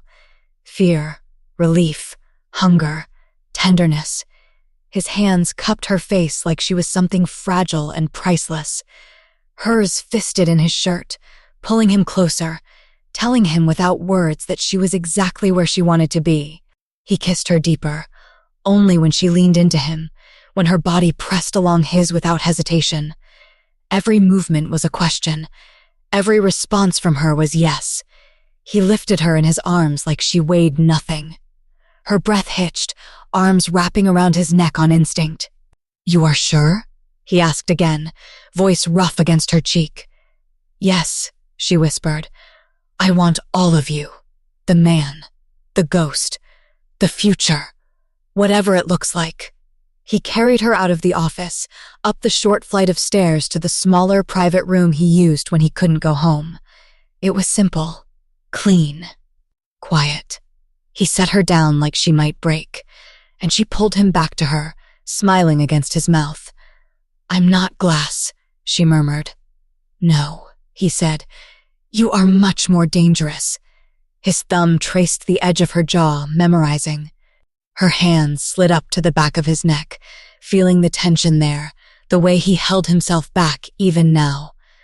You can let go, she said softly, with me. His forehead rested against hers, his breath unsteady. If I do, Piccola, there is no part of me I won't give you. Good, she said, closing the last space between them. I don't want the ghost. I want the man. He laughed once, low and disbelieving, then kissed her again, slow, reverent, as if they had all the time in the world. His hands mapped the line of her shoulders, the curve of her back, every touch careful and asking. Her body answered in the only language it knew now, leaning closer, heart racing, quiet sounds catching in her throat. There were no rushed movements, no panic, just two people who had almost died more than once, finally letting themselves live. Later, when the warehouse was quiet and the world had narrowed to the soft rise and fall of their breathing, Leah lay with her head on his chest, listening to the steady beat that used to be a rumor. He smoothed a hand through her hair, fingers gentle. You know, she murmured, eyes drifting shut. For a man without a pulse, you're very loud in here. He huffed out a soft laugh. You did that. Good, she whispered. They lay there in the dim light, wrapped in warmth and the fragile peace they'd carved out of a brutal night. What now? She asked after a while, sleep tugging at her. Now? He said. I keep my promise. I rebuild my world with you at the center. I keep you and your father safe. I give my men something better to bleed for.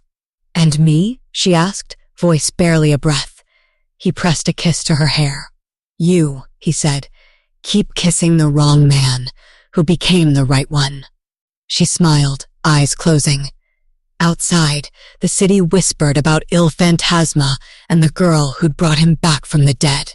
Inside, in a quiet room above a warehouse no one would think to search tonight, Domenico Ravarini held his piccola and finally let himself sleep.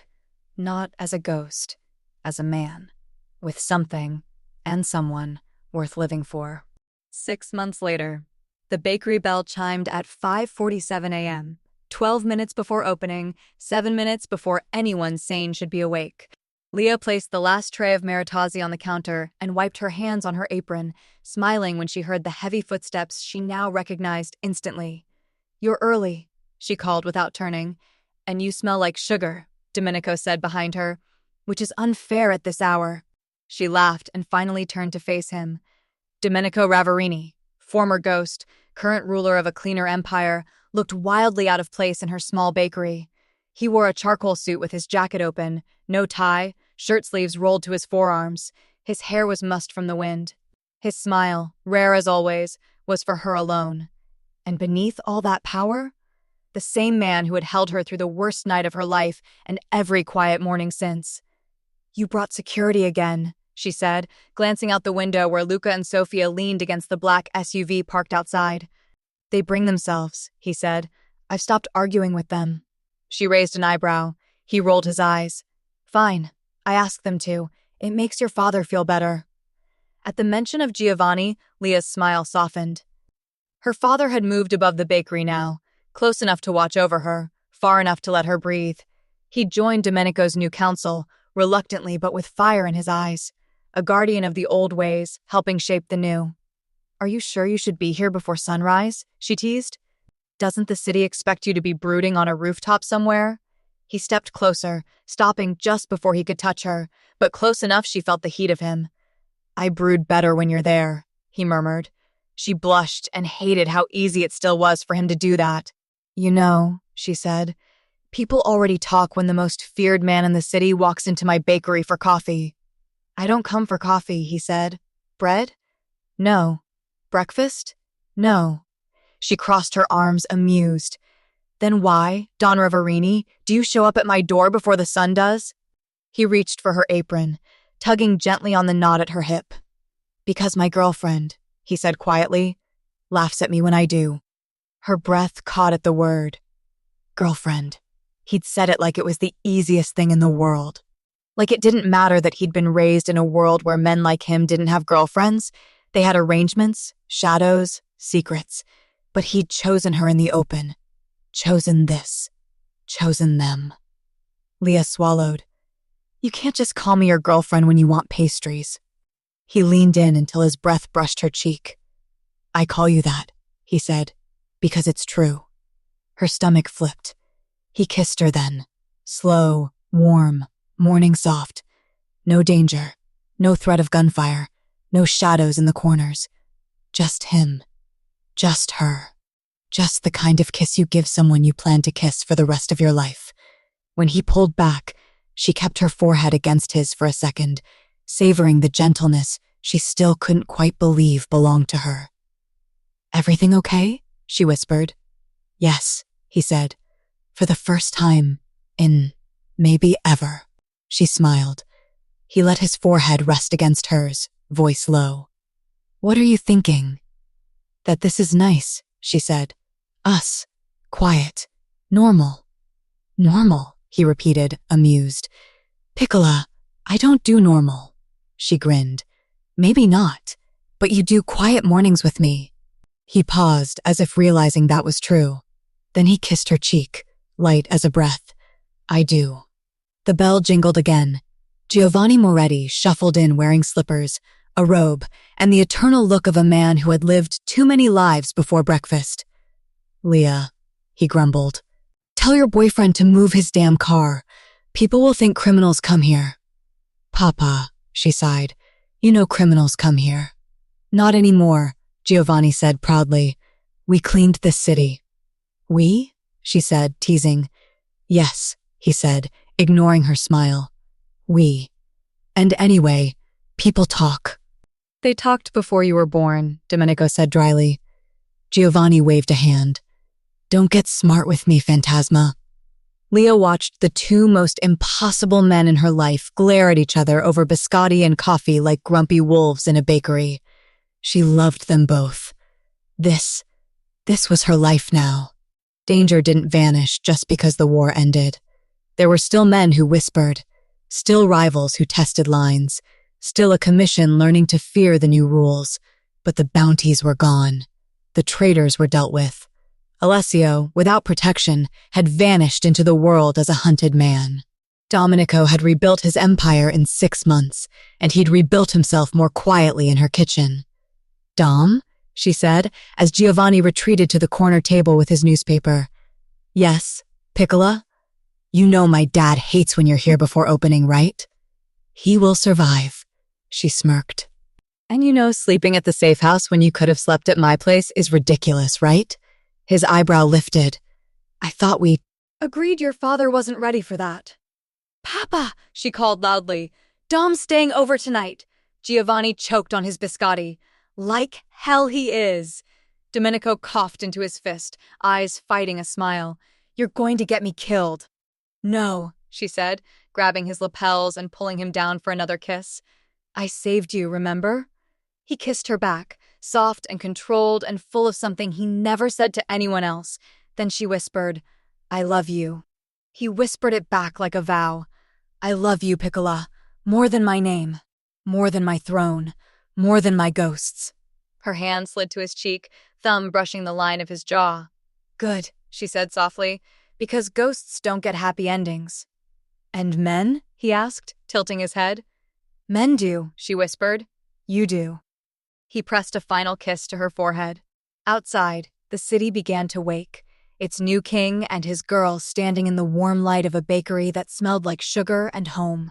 Not a ghost anymore, not a target, not a legend, just a man who survived the war, loved the girl who kissed him first, and built a future he never believed he could have. A future with her.